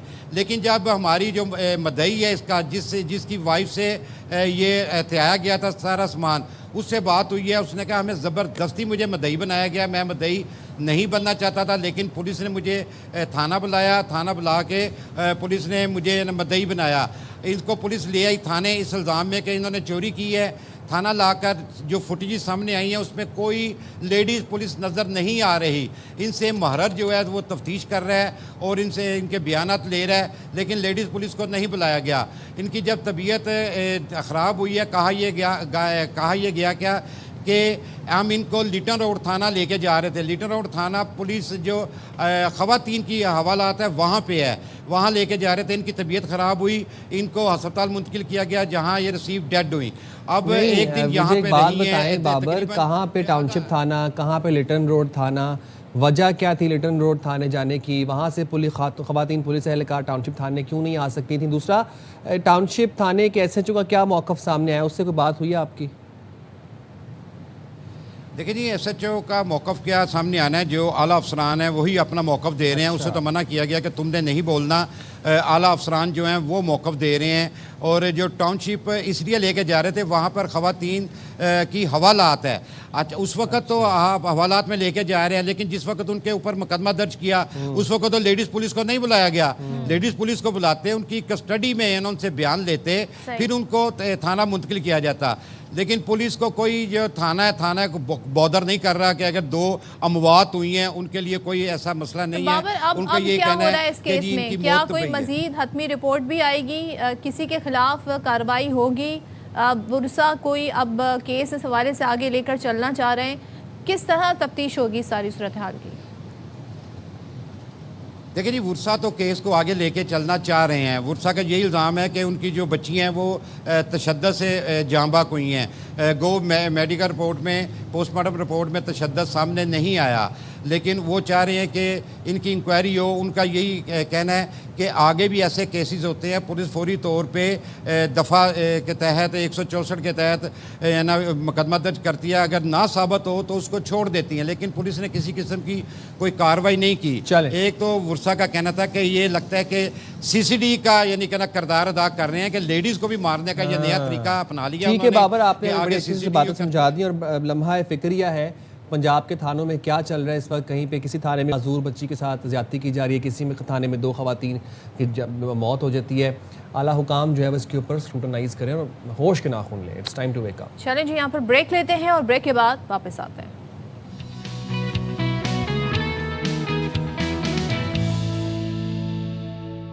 वेलकम बैक जनाब। और आप सोच रहे होंगे कि हमने अभी तक आपको ईरान अमेरिका जंग के बारे में कोई अपडेट्स क्यों नहीं दी। वो इसलिए नहीं दी क्योंकि हम नहीं चाहते थे कि सुबह 9 बजे हम आपको ऐसी बातें बताएं। हम 10 बजे का इंतजार कर रहे थे। हम 10 बजे का इंतजार करते ताकि लोगों की नींद जो है वो फुली वो अवेक हो जाए। उसके बाद फिर हम आपको समझाएं कि चल क्या रहा है ईरान अमेरिका के दरमियान। अमेरिका और ईरान के दरमियान जनाब माहिदे के लिए पाकिस्तान और दोस्त मुल्क मुतहरिक हैं, मुखलिसाना कोशिशें कर रहे हैं और हर मुमकिन कोशिश कर रहे हैं कि खित्ते में एक मरतबा फिर अमन कायम हो जाए। अब वज़ीर दिफ़ा ख्वाजा आसिफ साहब हैं, वो ये कहते हैं कि अमेरिका और ईरान माहिदे के करीब हैं। ब्लूमबर्ग न्यूज़ से गुफ्तगू वो कर रहे थे, उन्होंने कहा कि दोनों मुल्कों के दरमियान देर पा अमन खित्ते के मफाद में है और हालिया दिनों में होने वाली पेशरफ्त इस बात का इशारा दे रही है कि अमेरिका और ईरान के दरमियान मामलात अमन माहिदे की जानिब बढ़ रहे हैं। अच्छा, साथ ही वज़ीर दाखिला मोहसिन नकवी ने ईरानी सदर मसूद पेज़ेश्कियान से मुलाकात की है। मुलाकात में ईरानी सदर मसूद पेज़ेश्कियान ने कहा कि ईरान पाकिस्तान के गहरे तारीख़ी और सकाफ़ती रवाबित और ताल्लुकात की कीमती बुनियाद है। दोनों ममालिक में सियासी, तिजारती, सिक्योरिटी ताउन है जिसको हमें मज़ीद एक्सपेंड करना है। वफाकी वज़ीर दाखिला ने कहा ईरान और पाकिस्तान ताल्लुकात मुस्तहकम और अटूट हैं। ईरान के साथ ताल्लुकात बहुत ज़्यादा, उन्होंने कहा कि पुख्ता अज़्म है हमारा और कि हम इसे मज़ीद आगे लेके बढ़ेंगे। वफाकी वज़ीर दाखिला ने ईरान में वज़ीर ख़ारजा अब्बास इराक़ची मनसब से मुलाकात की जिसमें 2 तरफ़ा अमूर और ज़ाहिर ख़ित्ते की जो सूरत हाल है और ये जो अमेरिका के साथ जो मुज़ाकरात का प्रोसेस है इस पर तफसीली बातचीत हुई है। अब डोनाल्ड ट्रंप साहब क्या कह रहे हैं? डोनाल्ड ट्रंप साहब क्या कह रहे हैं ये जान लें अब आप लोग। वो कह रहे हैं कि ईरान के पैसों को हम कंट्रोल करते हैं, मतलब ईरान के पैसों को अमेरिका कंट्रोल करता है और वो कहते हैं कि मैं उनका बैंकर हूँ। Donald ji that's what he said, क्योंकि अब जाहिर सी बात है वो मुंजमद असास से और वो सैंक्शंस, तो वो उस तनाजुर में कह रहे थे कि मैं ईरान का बैंकर हूँ। डोनाल्ड ट्रंप ने ईरानी हुकाम को बहुत चालाक करार देते हुए कहा कि वो किसी बात पर इत्तफाक करते हैं लेकिन मीडिया के सामने मुकर जाते हैं। ये तो डोनाल्ड ट्रंप के लिए भी कहा जा सकता है। आप भी तो यही करते हैं ना डोनाल्ड आप ट्रंप। मुकरते क्या हैं, आप तो पूरा यू टर्न मार के आते हैं, ऊपर से पूरी चुरंगी घूम के वापस आ जाते हैं। ईरानी हुकाम बहुत बेईमान लोग हैं, उनकी करेंसी की भी कोई कदर नहीं रही और अपने फौजियों को तनख्वाहें नहीं दे पा रहे। तो भाई जब आपने उन पे इतने सैंक्शन सालों से लगाए हुए, डेकेड से लगाए हुए हैं, तिजारत उन्हें आप करने नहीं देते, उसके बाद आप कह रहे हैं तनख्वाह नहीं दे पा। आपको बताएं कि secretary supreme national security council Mohsin रजाई क्या कह रहे हैं। वो कहते हैं अमेरिका मुसल्लत करदा जंग खत्म करे, मुंजमद असाल से बहाल करे, लबनान समेत पूरे खत्े में जंग बंदी की जाए। जब तक अमेरिका ईरान की शराइत ये तस्लीम नहीं करेगा, आबनाए हरमुज़ नहीं खोली जाएगी और अमेरिका खलीज फारिस, आबनाए हरमुज़ और बहरा ओमान में अदम तहफ़्फ़ुज़ का सबब बना हुआ। अच्छा, अब एक जो इस पूरी इक्वेशन के अंदर बड़ी सेंसिटिव एक डायनामिक है वो ये हूतीज़ की बनी हुई है, जो कि बाबल मंदब को ब्लॉक करने के लिए भरपूर कोशिशें कर रहे हैं और वहाँ से गुजरते जहाज़ों के ऊपर हमला कर रहे हैं। फिर वो सऊदी में भी हमला करते हैं। अब हुआ क्या है कि हौसी बागियों ने बाबल मंदब में तिजारती जहाज़ पर हमला किया, जिसके नतीजे में हमले में शामिल 2 पाकिस्तानी शहीद हुए और 1 इंडोनेशियन शहरी भी जाँ बहक हुआ। अब खबर एजेंसी रॉयटर्स ये बताता है कि तिजारती जहाज़ की मिल्कियत के बारे में नहीं बताया। रॉयटर्स के मुताबिक ख्याल किया जाता है कि बुहरा अहमर में कार्गो जहाज़ को निशाना बनाया गया और अमले के बाकी अरकान की सूरत हाल वाज़ेह नहीं है। चले इस सारी सूरत हाल पर बात कर लेते हैं। हमारे साथ मौजूद हैं डॉक्टर कमर चीमा, माहिर उमूर कौमी सलामती। थैंक यू सो मच कमर चीमा साहब ज्वाइन करने के लिए। सबसे पहले तो वज़ीर दिफा के उस इंटरव्यू की बात करेंगे जो उन्होंने ब्लूमबर्ग को दिया और ज़ाहिर से हमें आइडिया हुआ कि जो दोस्त ममालिक हैं वो अमन की तरफ, अमन की बहाली की तरफ कोशिशें कर रहे हैं, मुआहदा जल्द होने का इम्कान जाहिर किया है। आप बता सकते हैं कि ज़ाहिर पाकिस्तान ने तो बड़ी कोशिशें की हैं पहले दिन से और अब तक भी हमारी कोशिशें जारी हैं। वज़ीर दाखिला की मुलाकात बड़ी इंपॉर्टेंट कल हुई है। क्या मामलात इतने हौसला अफजा हैं कि इन्हें कहा जा सकता है कि बहुत जल्द हमें कोई अच्छी खबर मिलेगी? बहुत शुक्रिया। देखें, ये तो 2 चीज़ें हैं, या तो डिटेरेंस अमेरिका इस प्रॉपर्ली इस्तेमाल कर पाता और रोक पाता और जो करना चाहता था, हासिल करना चाहता था, कर सका। नहीं, वो तो नहीं हुआ। तो अब डायलॉग एंड इंगेजमेंट है। अब डायलॉग एंड इंगेजमेंट के अंदर फिर चैलेंजेस आते हैं कि अमेरिका जिसका मकसद ये था कि आपने मिलिट्री मीन्स यूज़ किए, वो नहीं चले, तो अब बातों से चीज़ें तो हल कितनी जल्दी होंगी ये तो वक्त ही बताएगा। और अगर किसी कंक्लूजन पे पहुंच भी जाते हैं तो बड़ा मुश्किल सा नज़र आता है। तो जो ख्वाजा आसिफ साहब ने बात की है, मुझे लगता है कि वो बड़ी इंपॉर्टेंट इस तरह है कि पाकिस्तान तो आपको पता है शुरू से बड़ा किरदार अदा कर रहा है। अभी भी मोहसिन नकवी साहब वहाँ पे बैठे हुए हैं और पूरी दुनिया की निगाहें जो हैं वो पाकिस्तान की तरफ होती हैं कि क्या कोई उम्मीद पाकिस्तान के अंदर से ही ऐसी सिचुएशन पैदा हो जाए, कोई लीडरशिप जो है वो ईरान को कन्विंस कर पाए, अमेरिका को टेबल पे दोबारा बिठा पाए। तो बहुत कुछ हम कर रहे हैं, लेकिन at the end of the day दोनों ममालिक के बड़े हाई स्टेक्स हैं। अमेरिका का super power status at stake है। ईरान एक रीजनली एक मजबूत मुल्क के तौर पर सामने आया है जिसने जंग की कीमत भी चुकाई है और वो समझता है कि अब उसके पास मौका है कि वो अपने आप को असर्ट भी कर सके। तो मेरा ख्याल है कि इस तरह की चीज़ें जो हैं वो हमारे सामने हैं। तो देखना ये है कि ये इंगेजमेंट के ज़रिए ही और टेबल पे बैठ के ही नताइज हासिल किए जा सकते हैं। और मेरा ख्याल है ईरानी अथॉरिटीज़ इस चीज़ को समझते हैं, लेकिन शायद वो ज़्यादा वो समझते हैं कि हम टेबल पे ज़्यादा चीज़ें तब जाके हासिल कर सकते हैं अगर हम थोड़ी सख्त पोजीशन लेंगे। मेरा ख्याल है ये सोच वहाँ पे प्रिवेल कर रही है। अच्छा डॉक्टर साहब, अभी जो हौसियों वाली सिचुएशन है बाबल मंदब में, ये थोड़ी अब ज़रा ना शिद्दत इख्तियार करती जा रही है और ये चीज़ों को फ्रजाइल कर देती है। आपको लगता है कि अब जो जिस तरह से हौसियों की सिचुएशन अनकंट्रोलेबल हुई हुई है, एक तो ये कि ईरान क्या इनको कंट्रोल कर पा रहा है या नहीं कर पा रहा है, ये आप जानना चाहूँगा। दूसरी बात ये कि कहीं ना कहीं ये जो हौसी सिचुएशन है ये अब पीस मेकिंग को भी अफेक्ट करती नज़र आ रही है आपको? देखिए, मुझे ये लगता है कि ये जो हौसीज़ वाली सिचुएशन है ये प्रॉब्लम होगी। और देखिए कब तक ये जो नॉन स्टेट एक्टर्स हैं ये चीज़ों को डिक्टेट करेंगे। और ये मेरा ख्याल है कि ईरान जो है उसके ऊपर जब भी हौसीज़ एक्टिव होते हैं तो बहुत सारे जितने भी रीजनल प्लेयर्स हैं ममालिक का उनका फोकस ईरान पे चला जाता है। तो मेरा ख्याल है कि ये भी एक ब्रॉडर इंगेजमेंट करनी चाहिए हौसीज़ के साथ भी। और ये भी देखना पड़ेगा कि ये नॉन स्टेट एक्टर्स का क्या फ्यूचर है। क्या ये आइंदा जो ममालिक हैं वो नॉन स्टेट एक्टर्स के ज़रिए ऑपरेट करेंगे या स्टेट डायरेक्ट ऑपरेट करेगी। तो होसीज़ भी देखें, उनके ख़िलाफ़ अगर आप ताकत का इस्तेमाल भी करें, उनके पास एक पूरी की पूरी एक स्टेट मशीनरी है, स्टेट है जिसको वो चला रहे हैं, निज़ाम है उनके पास भी पूरे का पूरा। तो ये भी एक प्रॉब्लम है। बहरहाल नज़र तो ये आ रहा है कि वो चीज़ों को डिसरप्ट ज़्यादा कर सकते हैं, और जो इंटरनेशनल कम्युनिटी है या अमेरिका जो है वो इतनी कैपेबिलिटी नहीं रखते कि चीज़ों को सिंगल हैंडेडली मैनेज कर सकें। तो मेरा ख़्याल है कि ईरान एक प्रेशर ये भी बढ़ा रहा है कि ये जो उनके रेजिस्टेंस नेटवर्क्स हैं इनको भी जो है वो पोजीशन में कहीं ना कहीं खड़ा किया जाए, ताकि अपनी जो स्टेट कैपेसिटी और रेजिस्टेंस नेटवर्क का जो इम्प्रेशन है उसके ज़रिए से बताया जा सके कि वो कितना लंबा खेल सकते हैं और वो कितना लंबा इन्फ्लुएंस कर सकते हैं खित्ते के मुस्तकबिल। तो चीमा साहब, ये बतौर स्ट्रैटेजी तो इस्तेमाल में लाए जा सकते हैं, वॉर टाइम में इनकी ज़रूरत हो सकती है, लेकिन आपके ख़्याल में ये जो मुआहदा होने जा रहा है या होगा इन फ्यूचर, क्या ये भी डिस्कशन में आ सकता है कि नॉन स्टेट जो एक्टर्स हैं उनको कंट्रोल में रखा जाए या उनको एज ए स्ट्रैटेजी यूज़ ना किया जाए? आपके ख़्याल में ये चीज़ भी ऑन टेबल हो सकती है? बिल्कुल, और मैं समझता हूँ कि ये इस चीज़ के ऊपर भी मेरा ख़्याल है मुस्लिम ममालिक के अंदर एक कन्वर्सेशन होनी चाहिए, और ख़ास तौर पे ये जो एक ट्राइलैटरल मिलिट्री अलायंस बना है पाकिस्तान, सऊदी अरब और तुर्की का, देखें इसका भी एक फोकस ये हो सकता है कि एक तो नॉन स्टेट एक्टर्स जो हैं वो एक डिसरप्टिव फोर्स हैं, दूसरा उनको इस्तेमाल करना as a use of force, मैं समझता हूँ उसके ऊपर भी ज़ारी बात है एक लॉन्ग टर्म ऑफ कन्वर्सेशन होनी चाहिए, क्योंकि मुस्लिम दुनिया जो है उसके बारे में ज़्यादा ये जो तासुर पिछले 20-25 साल में यही गया है कि वो नॉन स्टेट एक्टर्स के ज़रिए ऑपरेट करते हैं। स्टेट्स उतनी ताकत नहीं रखती, तो फिर वो इन नॉन स्टेट एक्टर्स का सहारा लेते हैं अपने ऑब्जेक्टिव्स हासिल करने के लिए, तो जिससे एक फ्रिक्शन जो है वो पैदा होती है। तो मेरा ख्याल है कि इसके ऊपर भी एक लार्जर कन्वर्सेशन हो सकती है, लेकिन थोड़ा मुश्किल नज़र आ रहा है चीज़ें सेटल करना, क्योंकि इस वक्त तो ईरान ये समझता है कि वो फ्यूचर जो है उसको लिखना चाहिए मिडल ईस्ट का, स्टेट ऑफ हार्मोस का, और एक नया जो मिडल ईस्ट का फ्रेमवर्क डेवलप होगा उसमें ईरान की से होगी।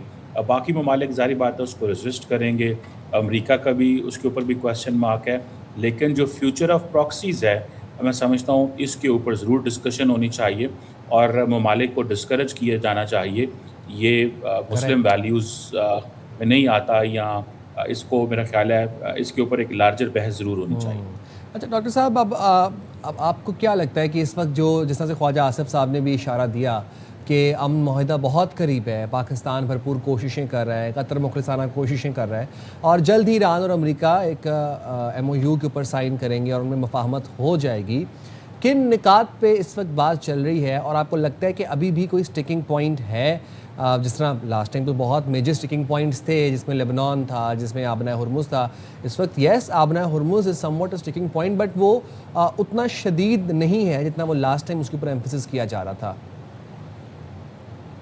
देखिए, मुझे लगता है कि ज़ाहिर बात है ईरान ये समझता है कि स्टेट ऑफ हार्मोज़ ही उसकी असल ताकत है, और अमेरिका पिछले 6 माह से जब से ये जंग शुरू हुआ है ऑलमोस्ट, और दुनिया का कोई मुल्क और कोई इत्तेहादी मिल के भी ये मेक श्योर नहीं कर सकते कि स्टेट ऑफ हार्मोज़ खोल सकते हैं तो वो यही उनके पास मौका है, और वो इसको ज़ाहिर बात है टूल के तौर पे इस्तेमाल करेंगे, और ज़ाहिर बात है वो समझते हैं कि उन्होंने एक जंग की कीमत जो है वो अदा की है।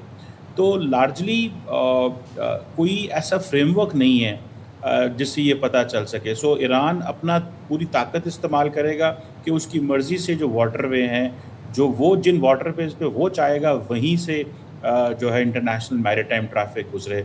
अमेरिका की, जैसे मैंने कहा है कि उसकी super power status question mark है कि अगर ईरान से पूछ के चलती है इंटरनेशनल मैरीटाइम ट्रैफिक और मिडल ईस्टर्न ममालिक को वहाँ से ईरान से पूछ के गुजरना पड़ेगा, तो अमेरिका की मिलिट्री बेसिस और इतनी बड़ी जो सिक्योरिटी आर्किटेक्चर मिडल ईस्ट में खड़ा हुआ था, उसका क्या मुस्तकबिल है या उसने क्या करना है फिर, और जो सिक्योरिटी गारंटीज़ अमेरिका इस हवाले से देता था उसका क्या करना होगा।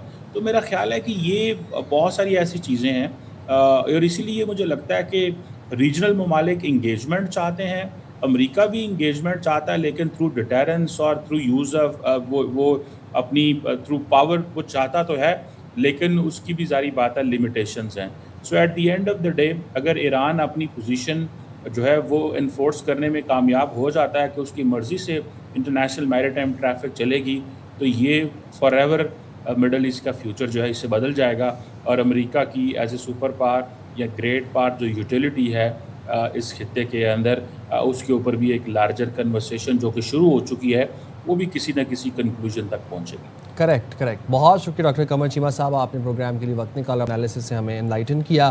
तो जनाब मज़ीद अब क्या सिचुएशन होगी, हम we hope and we really pray कि अब ये मुज़ाकरात हो जाएं, ये मुआहिदा हो जाए और ये वॉर एपिसोड जो है ये रैप अप हो।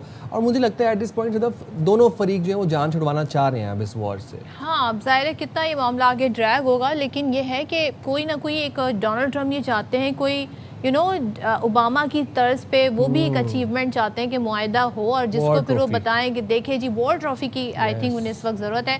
पहले तो वो जंग जीतने की सूरत में ट्रॉफी थी, फिर वो कहते ना वो मामला ज़रा सा समझ आ गया कि नहीं अमेरिका जीत सकता, तो फिर उन्होंने कहा जी हमारा अपर हैंड होना चाहिए। अब वो ये चाह रहे हैं कोई डॉक्यूमेंट मिल जाए, हमें एक पेपर, सादा पेपर, उस पर कोई मुज़ाकरात की लकीरें खींच दो और साइन कर दो। चलें जी, मूविंग फॉरवर्ड, अब आपको ज़रा हमें जिस सेहत आमा से मुतालिक हम आपको ज़रा अपडेट करते हैं, लेकिन यहाँ पर एक बड़ी एक इंटेंस खबर मैं आपको बताने जा रहा हूँ। खबर भी क्या स्टोरी है ये, और वो ये है कि हम बहुत सी चीज़ों को इग्नोर करते हैं डेली लाइफ के अंदर, ख़ास तौर पर जब हम तंबाकू नोशी कर रहे होते हैं। हम सोसाइटी का ना एक ये अलमिया कह सकते हैं, अब एक ये रिचुअल बन गया कि पब्लिक प्लेसेस पे बिला खौफ व ख़तर कुछ सोचे समझे बगैर हम सिगरेट नोशी कर रहे होते हैं, ये देखे बगैर के साथ में बच्चे हैं, या पब्लिक पार्क्स के अंदर या रेस्टोरेंट्स के बाहर। अब तो बहुत से रेस्टोरेंट्स में स्मोकिंग एरियाज़ बना दिए हैं, फैमिलीज़ बैठी हैं, ख़वातीन बैठी हुई हैं, नहीं हम सोचते। अब होता क्या है कि आप तो सिगरेट पी रहे हैं, वो आपके फेफड़ों को तो डैमेज कर रहा है, लेकिन साथ साथ पैसिव स्मोकिंग भी हो रही है उन लोगों के लिए जो आपके इर्द गिर्द बैठे हुए हैं, वो बेचारे पैसिव स्मोकर्स बन जाते हैं भाई। और पैसिव स्मोकिंग जो है ना वो ज़्यादा ख़तरनाक है। yes. वो आपकी कहते हैं ना ज़िंदगी के लिए खतरा है। और ज़ाहिर है हम कहते हैं ना, यानी अगर किसी ने सिगरेट जलाई, उसका धुआं किसी साथ बैठे बच्चे, शरीके हयात, वालिदैन, दोस्त, साथी, वो भी उनकी सांस के ज़रिए वो भी उसे इनहेल कर रहे हैं, उनके जिस्म में जा रहा है। एक रिपोर्ट ये बताती है कि पाकिस्तान में सेकंड हैंड स्मोक यानी कि पैसिव स्मोकिंग, दूसरों के छोड़े हुए तंबाकू के धुएं से तकरीबन 33,524 बात हुई, जबकि 34.3% जो बालिग अफराद है बिला वास्ता तंबाकू के धुएं की जद में आए। आलमी इदारा सेहत बताता है कि दुनिया भर में हर साल 16 लाख से ज़्यादा अफराद सिगरेट नोशी कह लें, तंबाकू नोशी कह लें, इसके जो पैसिव स्मोकर हैं उसके बाइस वो कबल अस वक्त मौत का शिकार हो जाते हैं। तो इस ये लम्हा फ़िक्र है। अच्छा, मैंने एक कल्चर ये भी देखा है कि लोग कहते हैं जी आपको मसला है ना हमारी सिगरेट पीने से, आप उठ के बाहर चले जाएं। नहीं, आप सिगरेट पी रहे हैं, आप जाएं बाहर और डेजिग्नेटेड एरिया पे जाकर स्मोकिंग करें। अगर आप गुफ्तगू कर लेंगे, हमारे साथ मौजूद हैं associate professor pulmonology doctor Faisal Asad साहब। बहुत शुक्रिया फैसल साहब, आपने प्रोग्राम के लिए वक्त निकाला। सर, सेकंड हैंड स्मोक या जिसे हम पैसिव स्मोकिंग कहते हैं, आखिर जिस्म के लिए कितना ख़तरनाक है, और अगर मैं सिगरेट पी रहा हूँ और आप मेरे साथ बैठे हैं तो आपको वो धुआं किस तरह से इफेक्ट कर रहा है? बिल्कुल सही बात है सदफ और साइम, आप लोगों ने जो इंट्रो में कह दिया। पहले हम देख लेते हैं सिगरेट करती क्या है पीने वाले के साथ, वही ज़ाहिर है उसने दूसरे के साथ भी करना है। इस सिगरेट में 70 के करीब ऐसे एलिमेंट्स पाए जाते हैं जो कार्सिनोजेनिक हैं, जो कैंसर कर सकते हैं। ये फेफड़ों की वो बीमारी करती है जिसमें सांस लेने की जो नालियाँ होती हैं उनमें मुस्तकिल दायमी सोजिश हो जाती है, जो नाकाबिले इलाज बीमारी है। सिर्फ लंग का, फेफड़ों का सरतानी नहीं, फेफड़ों का कैंसर नहीं, जिस्म का कोई ऑर्गन ऐसा नहीं है जिसके कैंसर की वजूहात में सिगरेट ना शामिल की जाती है। सिर्फ यही नहीं, सिगरेट मेजर रिस्पेक्टर है फालिज का, सिगरेट मेजर रिस्पेक्टर है दिल की बीमारियों का। मैं आवाम के लिए बताऊं, जब हम मेजर रिस्पेक्टर कहते हैं इसका मतलब है इसे किसी और रिस्पेक्टर की ज़रूरत नहीं है ये बीमारियां कराने के लिए। अच्छा। अगर कोई सिगरेट पीता है तो काफ़ी है कि उसको दिल का दौरा पड़ सकता है, उसको फालिज हो सकता है, शरियानियों की बीमारी, जी हाँ, जितना पिएगा ज़ाहिर है, शरियानियों की बीमारी तो उसके पाँव कट सकते हैं, उसके गुर्दे ख़राब हो सकते हैं, लंग का कैंसर और सारे कैंसर। ये पीने वाले के साथ हो रहा है। ये एक फ़ैसला कर रहा है कि जी मैंने सिगरेट पीनी है। जो बराबर में बैठा है, ये इसके घर वाला कोई हो ये इसके दोस्त हों, ये कोई अवामी कोई जगह है जहाँ पर ये पी रहा हो, साथ में कोई खड़ा है, बैठा है, ये धुआं जब ये खारिज करता है तो वो सारे अवामिल इस धुएं के ज़रिए दूसरे की सांस तक पहुँचते हैं और वो भी ऐसे ही बन जाता है जैसे बैठा हुआ वो भी सिगरेट पी रहा हो। तो ये सारी बीमारी जो हमने गिनी है सिगरेट पीने से, वो सारी बीमारियों का ख़तरा एक ऐसे शख्स को हो जाता है जिसने ये फैसला भी नहीं किया कि वो सिगरेट पिएगा। और ये साइंस बता रही है हमें, जैसे आपने डाटा बताया इंटरनेशनली, पाकिस्तान में जो डाटा आता है हमारे पास, वो जितना भी मुस्तनद है, 15 से 22 हज़ार अमवात हर साल सिर्फ लंग कैंसर से हो रही हैं, अमवात। और जो नए केसेस सामने आते हैं वो हज़ारों में इसके अलावा हैं।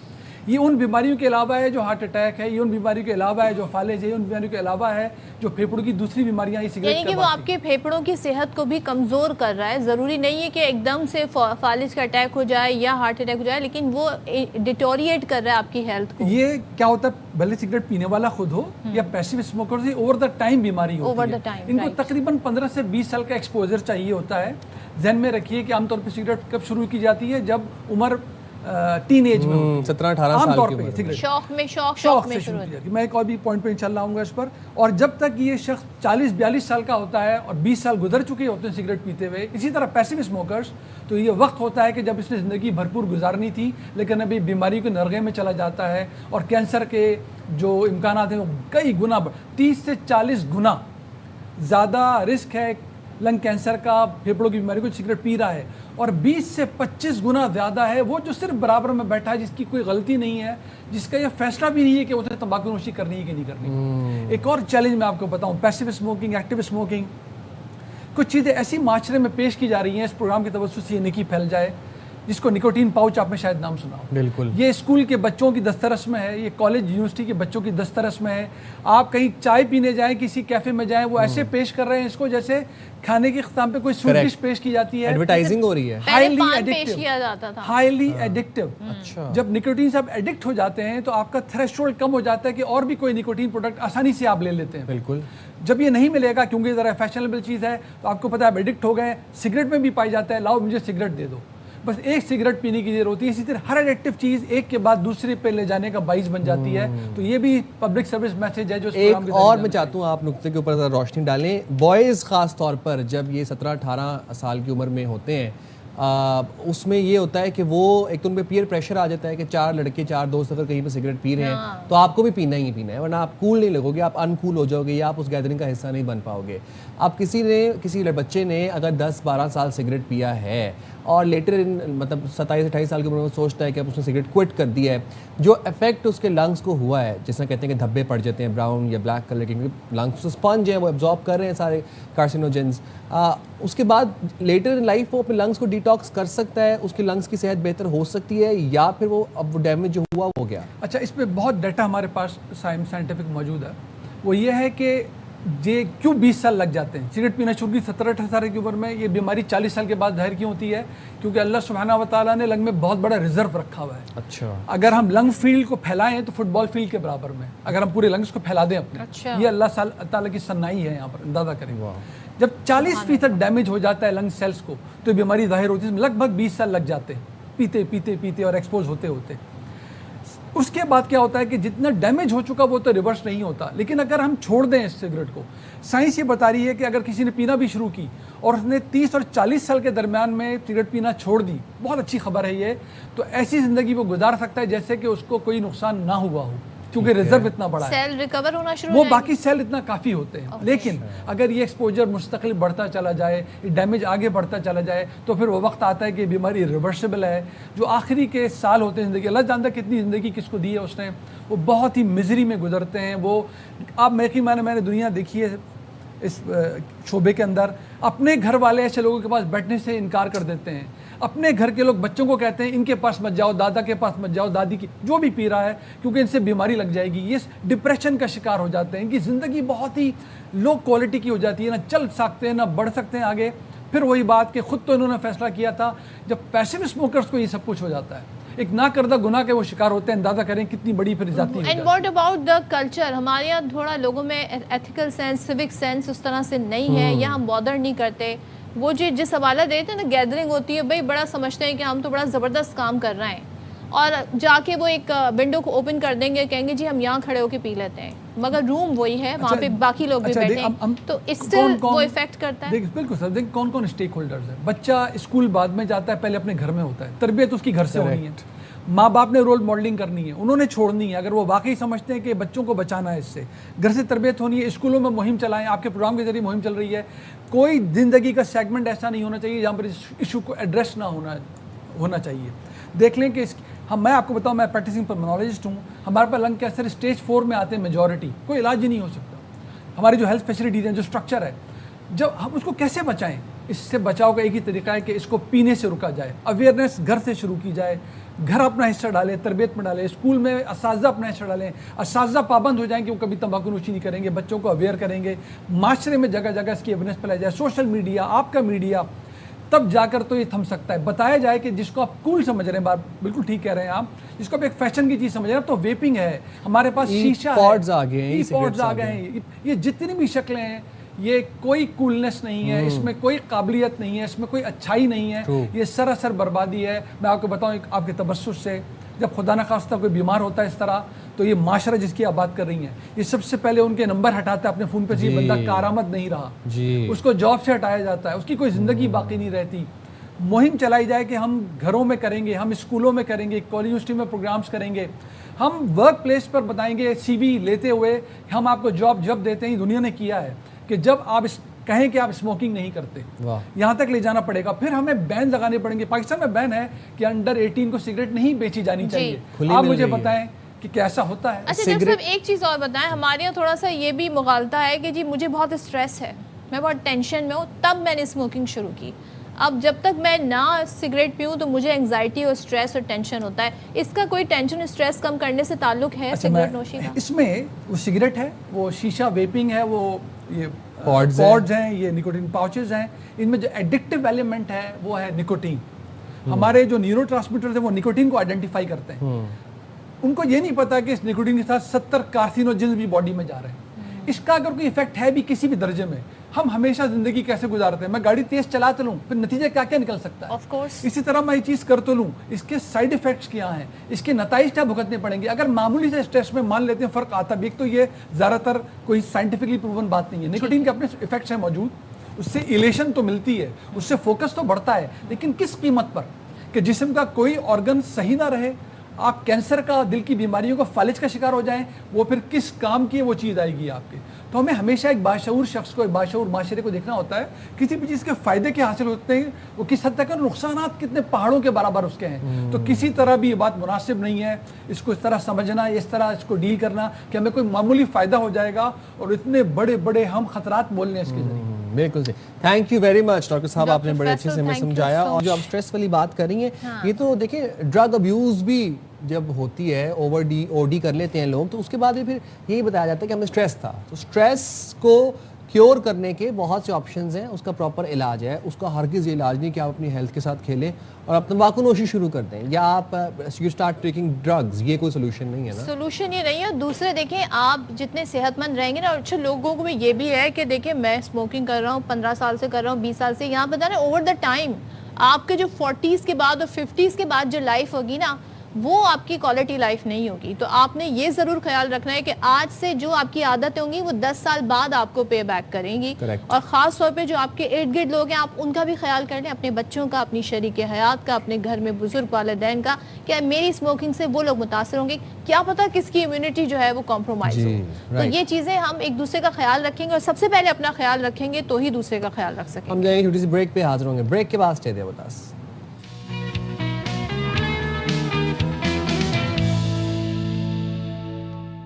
चलें जी, ज़रा बात कर लेते हैं सियासत के हवाले से कि आखिर सियासी मंजरनामा इस वक्त क्या है। पाकिस्तान तहरीक इंसाफ की बात करेंगे। आपको पता है कि वज़ीर आला KP सुहेल आफरीदी ने 27 सितंबर की कॉल दी हुई है इस्लामाबाद के लिए, लेकिन उससे पहले पार्टी के अंदर बहुत सारे ऐसे इशूज़ सामने आ रहे हैं जो कि हमें कुछ और ही बता रहे हैं कि पार्टी के अंदर डिवाइड भी नज़र आ रही है, पार्टी के अंदर मुख्तलिफ आरा भी नज़र आ रही है और यहाँ पर बड़े इल्ज़ामात हैं। सो वाज़ेह इख्तलाफात नज़र आ रहे हैं, एक दूसरे के खिलाफ बयानात ही नहीं, इल्ज़ामात जो हैं माली इल्ज़ामात लगाए जा रहे हैं। PTI रहनुमा सलमान अकरम राजा का एक मुबैना ऑडियो लीक सामने आया है जिस पर मिशाल यूसुफजई को उन्होंने जवाब दिया है और जवाब में ज़ाहिर है जिस तरह वो लैंग्वेज यूज़ कर रहे हैं, पैसों के कुछ मामलात हैं या इंस्ट्रक्शंस के हवाले से हैं, वो कहते हैं जी गलाजत को हर तरफ गलाजत ही नज़र आती है, भरपूर तरीके से इसका जवाब दूंगा, मैं सियासत में पैसे कमाने नहीं आया, और भी उन्होंने इस तरह के अल्फाज अदा किए। अब शानदाना गुलजार साहिबा भी तहरीक इंसाफ की रहनुमा है, उन्होंने सलमान अकरम राजा के बयान पर रद्द-ए-अमल दिया है और कहा ये कहना दुरुस्त नहीं है कि पार्लियामेंटेरियंस फंड्स नहीं दे रहे, अमेरिका से सियासी कैदियों के लिए आया हुआ 50 करोड़ कहाँ गया, अली अमीन गंडापुर ने जो 40 करोड़ रुपए दिए वो कहाँ गया। गलत बात कह रहे हैं सलमान साहब, 50,000 नहीं दे रहे पार्लियामेंटेरियन। इन सेनेटर्स ने, मैं 2 सेनेटर से आपको नाम दूंगी जिन्होंने मेरे पास इलेक्शन के पैसे नहीं थे, सेनेटर मोहसिन अजीज और सेनेटर स्वाति साहब। उनको जब पता चला, क्योंकि मैं तो तब नई जेल से निकली थी, और उन्होंने मेरे इलेक्शन में कंट्रीब्यूट किया। अगर मैं आपको बताऊं कि जो कैदियों का पैसा अमेरिका से आया 50 करोड़, वो किसने खाया, फिर कौन उसका जवाब देगा? अगर मैंने बताया कि जो एलिमीन ने 40 करोड़ दिया वो पैसा कौन खा गया, तो फिर किसी के मुंह पे कुछ नहीं रहेगा। देखें, ये इत्तेफाक का वक्त है, खान की रिहाई का वक्त है। चलें जी, फिर बात कर लेते हैं इसी हवाले से। PTI रहनुमा शौकत यूसुफजई साहब हमारे साथ मौजूद हैं। बहुत शुक्रिया शौकत साहब, आपने प्रोग्राम के लिए वक्त निकाला। सर, PTI ने 27 सितंबर को तहरीक का, एहतजाज का, लॉन्ग मार्च का, जो भी कह लें उसका ऐलान किया हुआ है। सुहेल आफरीदी साहब भी कहते हैं कि 20 लाख बंदा लेके इस्लामाबाद आ रहा हूँ, और दूसरी तरफ PTI में इटसेल्फ डिवीजन नज़र आ रही है। सलमान अकरम राजा और शानदाना साहिबा और मिशाल साहिबा आपस में अजीबो गरीब ज़बान भी इस्तेमाल हो रही है, इल्ज़ामात लगाए जा रहे हैं 40-40, 50-50 करोड़ के। आपका क्या मौक़िफ़ है इस पर? बहुत शुक्रिया। देखिए, जहाँ तक इल्ज़ामात की बात है वो तो पार्टी इस पर पूछ गछ कर लेगी। सलमान अकरम राजा साहब खुद सेक्रेटरी जनरल हैं, काबिल इज़्ज़त शख्सियत हैं, अच्छे वकील रहे हैं, पार्टी के सेक्रेटरी जनरल हैं, तो इस तरह खुल्लम खुला उन पर इल्ज़ामात लगाना ये मेरे ख्याल से कोई इतना अच्छी बात नहीं है। इख्तिलाफात होते हैं, हर पार्टी के अंदर होते हैं। आपको पता है कि जब पार्टियां बड़ी होती हैं, फिर लीडर जेल में होता है, इस तरह की चीज़ें हो जाती हैं। लेकिन जहाँ तक तहरीक की बात है, जो सुहेल अफरीदी साहब ने जो तहरीक का ऐलान, उस पर तो कोई असर नहीं पड़ने वाला, इसलिए कि लोग जो है वो खुद निकल रहे हैं।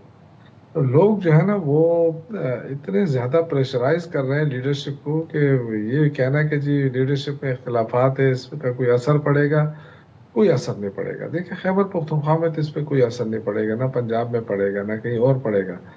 ये बस थोड़ा सा मीडिया भी उसको उछाल रहा है और ये तासुब देने की कोशिश हो रही है। अपने पार्टी के लोग बयान दे रहे हैं, आप कह रहे हैं मीडिया उछाल रहा है। शौकत यूसुफजई साहब, मुझे ज़रा ये बताइएगा, वैसे आपके इल्म में है कि जो कैदी हैं उनके लिए 50 करोड़ रुपया अमेरिका से आया, या कमोबेश इसी किस्म की कोई रकम आई थी कैदियों के लिए?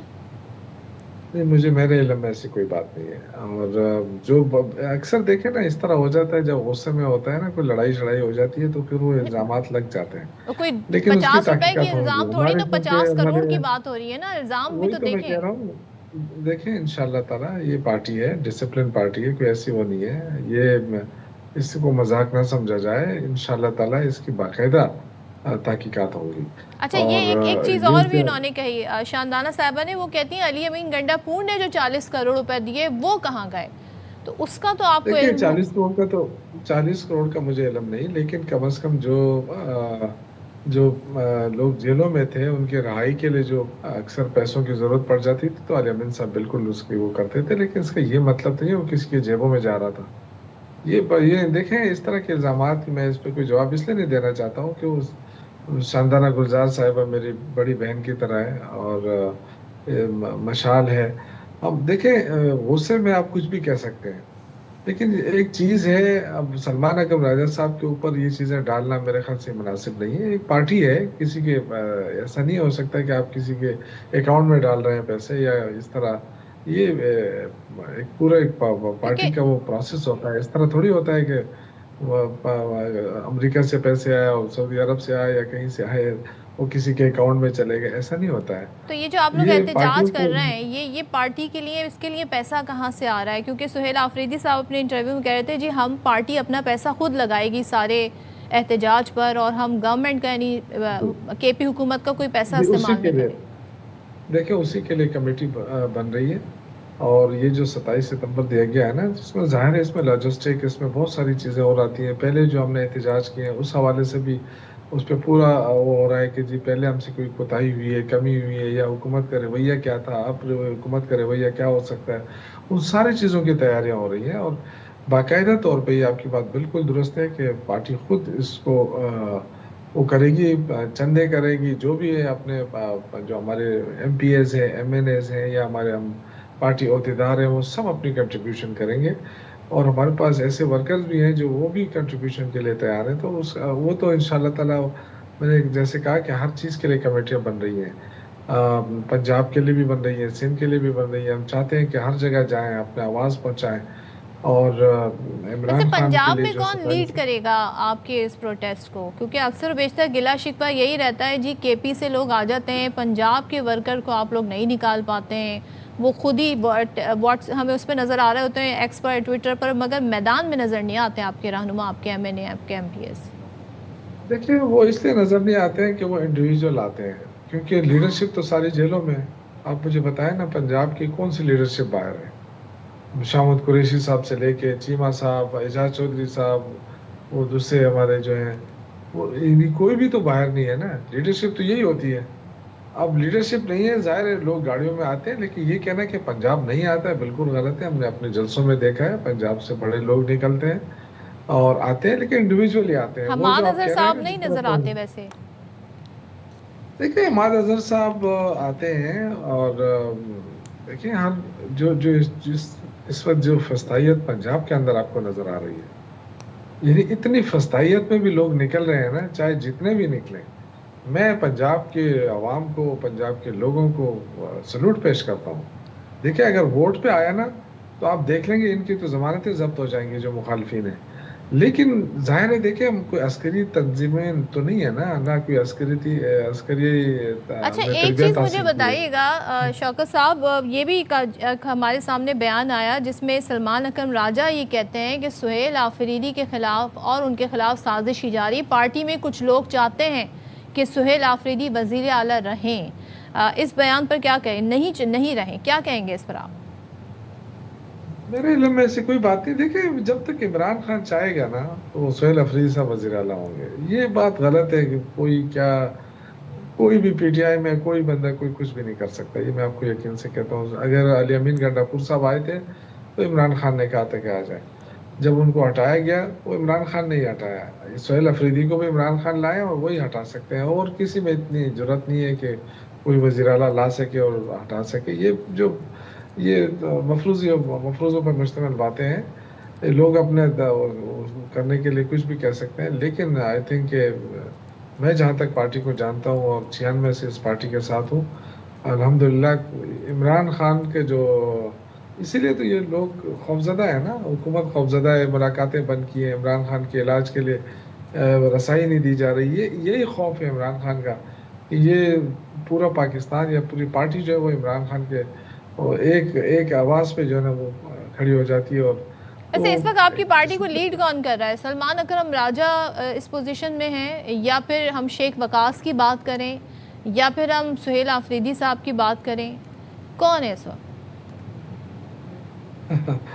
देखें लीडर आपको पता है बैरिस्टर गौहर हमारे चेयरमैन है। ओह मैं ही नाम तो भूल ही गई थी, बैरिस्टर गौहर सेक्रेटरी जनरल हैं, और इसी तरह सुहेल अफरीदी साहब वज़ीर आला हैं। हर एक को अपनी अपनी जिम्मेदारी याद है और उनको हवाले हो गई है। इंशाल्लाह इस दफ़ा आप देखेंगे कि ये जो मैंने नाम लिए 3, इसके अलावा जो भी पार्टी का अहदेदार होगा वो इंशाल्लाह।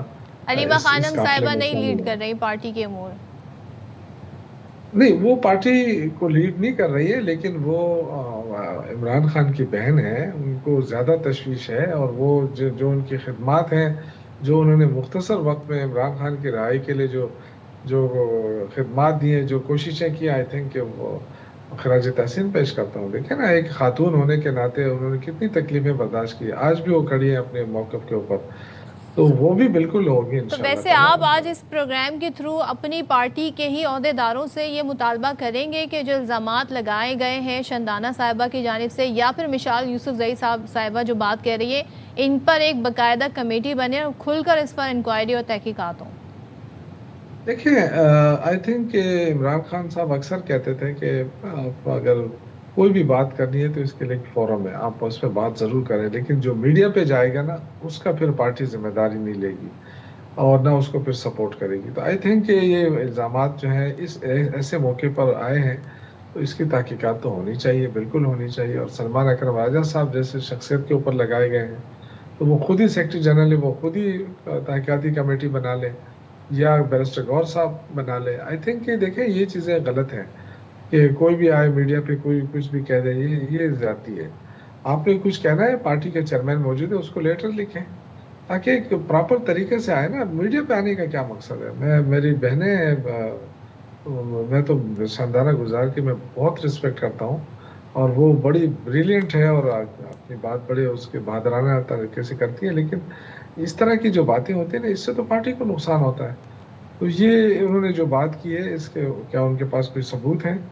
तो सबूत हैं तो ये तो कोई मामूली इल्ज़ाम नहीं है ना कि इस पर खामोशी इख्तियार कर ली जाए। फिर सलमान अकरम साहब शरीफ नफ्स इंसान है और वो ज़्यादा सियासत में नहीं रहे हैं, तो आई थिंक कि अगर उन पर इतना बड़ा इल्ज़ाम लगाए तो पार्टी को चाहिए कि वो ज़रूर इस पर तहकीकात कराएँ। ठीक है, thank you so much. Shaukat Yousafzai साहब हमारे साथ हैं। पाकिस्तान तहरीक इंसाफ के जो पार्टी के रहनुमाओं के बयानात हैं, इल्ज़ामात हैं, उस हवाले से वो अपनी राय का इजहार कर रहे हैं। आज़ादी का महीना है और हम सब बड़े जोश खरोश के साथ वो सेलिब्रेट कर रहे हैं। कितने दिन रह गए? 2 दिन रह गए, मतलब कल का दिन है और परसों है 14 अगस्त।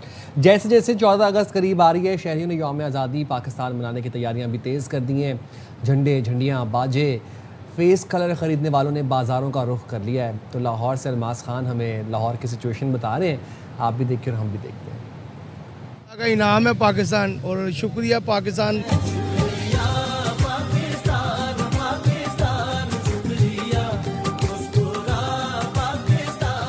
लाहौर की मशहूर होलसेल मार्केट घनपत रोड पर यौम आज़ादी पाकिस्तान मनाने के लिए शहरी झंडे, झंडियाँ, स्टिकर्स, बाजे और फेस मास्क खरीदने में मशगूल नजर आए। हम सारे एंजॉय कजन वगैरह मिलके करते हैं, एक दूसरे पे पहले हमने कपड़े डाले होते हैं, सारे एक दूसरे कलर लगाते हैं, फिर बाहर जाते हैं, फिर वो झंडियाँ लगाते हैं, घर में लाइटिंग वगैरह करते हैं। हम लोगों ने झंडियाँ ली है घर पे लगाने के लिए, बाजे खरीदे हैं, छापे लगाने के लिए मुँह पे खरीदे हैं और हम लोगों ने 14 अगस्त गाजीबाजी का बनानी है। हमने माशाल्लाह सब कुछ खरीदा है, झंडे खरीदे हैं, बाजे खरीदे हैं, कलर, छापे और बेटी के लिए चूड़ियाँ वगैरह भी खरीदी हैं, हेयर केज खरीदा है। बच्चे मन के सच्चे होते हैं, कहते हैं कि अगर वो साहिब हैसियत नहीं तो क्या हुआ, वो मेहनत करके पैसे कमाकर अपने घर की सजावट में किसी से पीछे नहीं रहेंगे। मैंने अपने मोहल्ले छोटा स्टोर लगाया है, इतनी गुंजाइश नहीं है बड़ा लगाएं और उसका जो प्रॉफिट होगा ना उससे क्या नाम है मैं अपना घर से जाऊंगा। यौम आज़ादी मनाने का जज्बा तो हर पाकिस्तानी में मौजूद है, मगर इस मर्तबा जोशो जज्बे में गैर मामूली इजाफा नजर आता है। कैमरामैन अहमद भट्ट के साथ अलमास अहमद खान, ARY न्यूज़ लाहौर। कुछ कहना चाहते हैं? आपने क्या खरीद लिया अभी तक? मैंने क्या खरीद लिया? मैं कल शॉपिंग पे निकलूंगा इंशाल्लाह। बड़े मज़े के आइटम्स आए हैं, मैं फिर आपको पता 14 अगस्त के प्रोग्राम में हम लेके भी आते हैं, आप लोगों को दिखाते हैं। लाइटों वाले बैज बड़े ज़बरदस्त आए हैं जी इस दफ़ा लाइट्स वाले बैज हैं और बड़ी ज़बरदस्त किस्म के उसमें कलर्स हैं, तो मैं इंशाल्लाह लेके आऊँगा, आपको दिखाएंगे भी। इस वक्त ज़रा आपको हम अभी प्रोग्राम में कुछ देर पहले जिक्र कर रहे थे जनाब ब्रेन ड्रेन का। अब पाकिस्तान में बेहतर मुस्तकबिल और रोज़गार की तलाश में बैरून मुल्क जाने वाले पाकिस्तानियों की तादाद में मुसलसल इजाफा हो रहा है। ज़ाहिर है फिर मायूस होकर लैक ऑफ अपॉर्चुनिटीज़ की वजह से, लैक ऑफ एम्प्लॉयमेंट की वजह से नौजवान अब दूसरे ममालिक का रुख कर रहे हैं।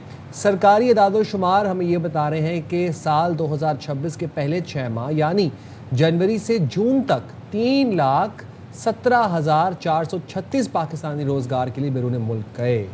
अच्छा, बैरून मुल्क जाने वालों में डॉक्टर्स हैं, सॉफ्टवेयर इंजीनियर्स हैं, IT माहिरीन हैं, petroleum mechanical engineers, paramedical staff और मुख्तलिफ शोबों के टेक्नीशियंस भी शामिल हैं। तो पाकिस्तानियों के लिए सऊदी अरब सबसे पहली चॉइस है, जहाँ रबा साल पहले 6 माह के दौरान 1,83,951 पाकिस्तानी गए रोज़गार के लिए। मुत्तहदा अरब अमारात दूसरे नंबर पर आ, जहाँ पर और कतर तीसरे नंबर पर। चलें जी, फिर आज आपको पता है कि वर्ल्ड यूथ डे भी है और फिर से वही पैगाम है कि फोकस करें काम पे, पढ़ाई पे, बैडीज़ का पीछा छोड़ दें। ढूंढते ढूंढते खुद ही सैडी बन जाएंगे, इसलिए काम पे ध्यान दें। मैं पूछ लेती हूँ बैडी सैडी। अच्छा जी, यहाँ पर इजाज़त चाहते हैं। अल्लाह हाफिज़। पाकिस्तान जिंदाबाद।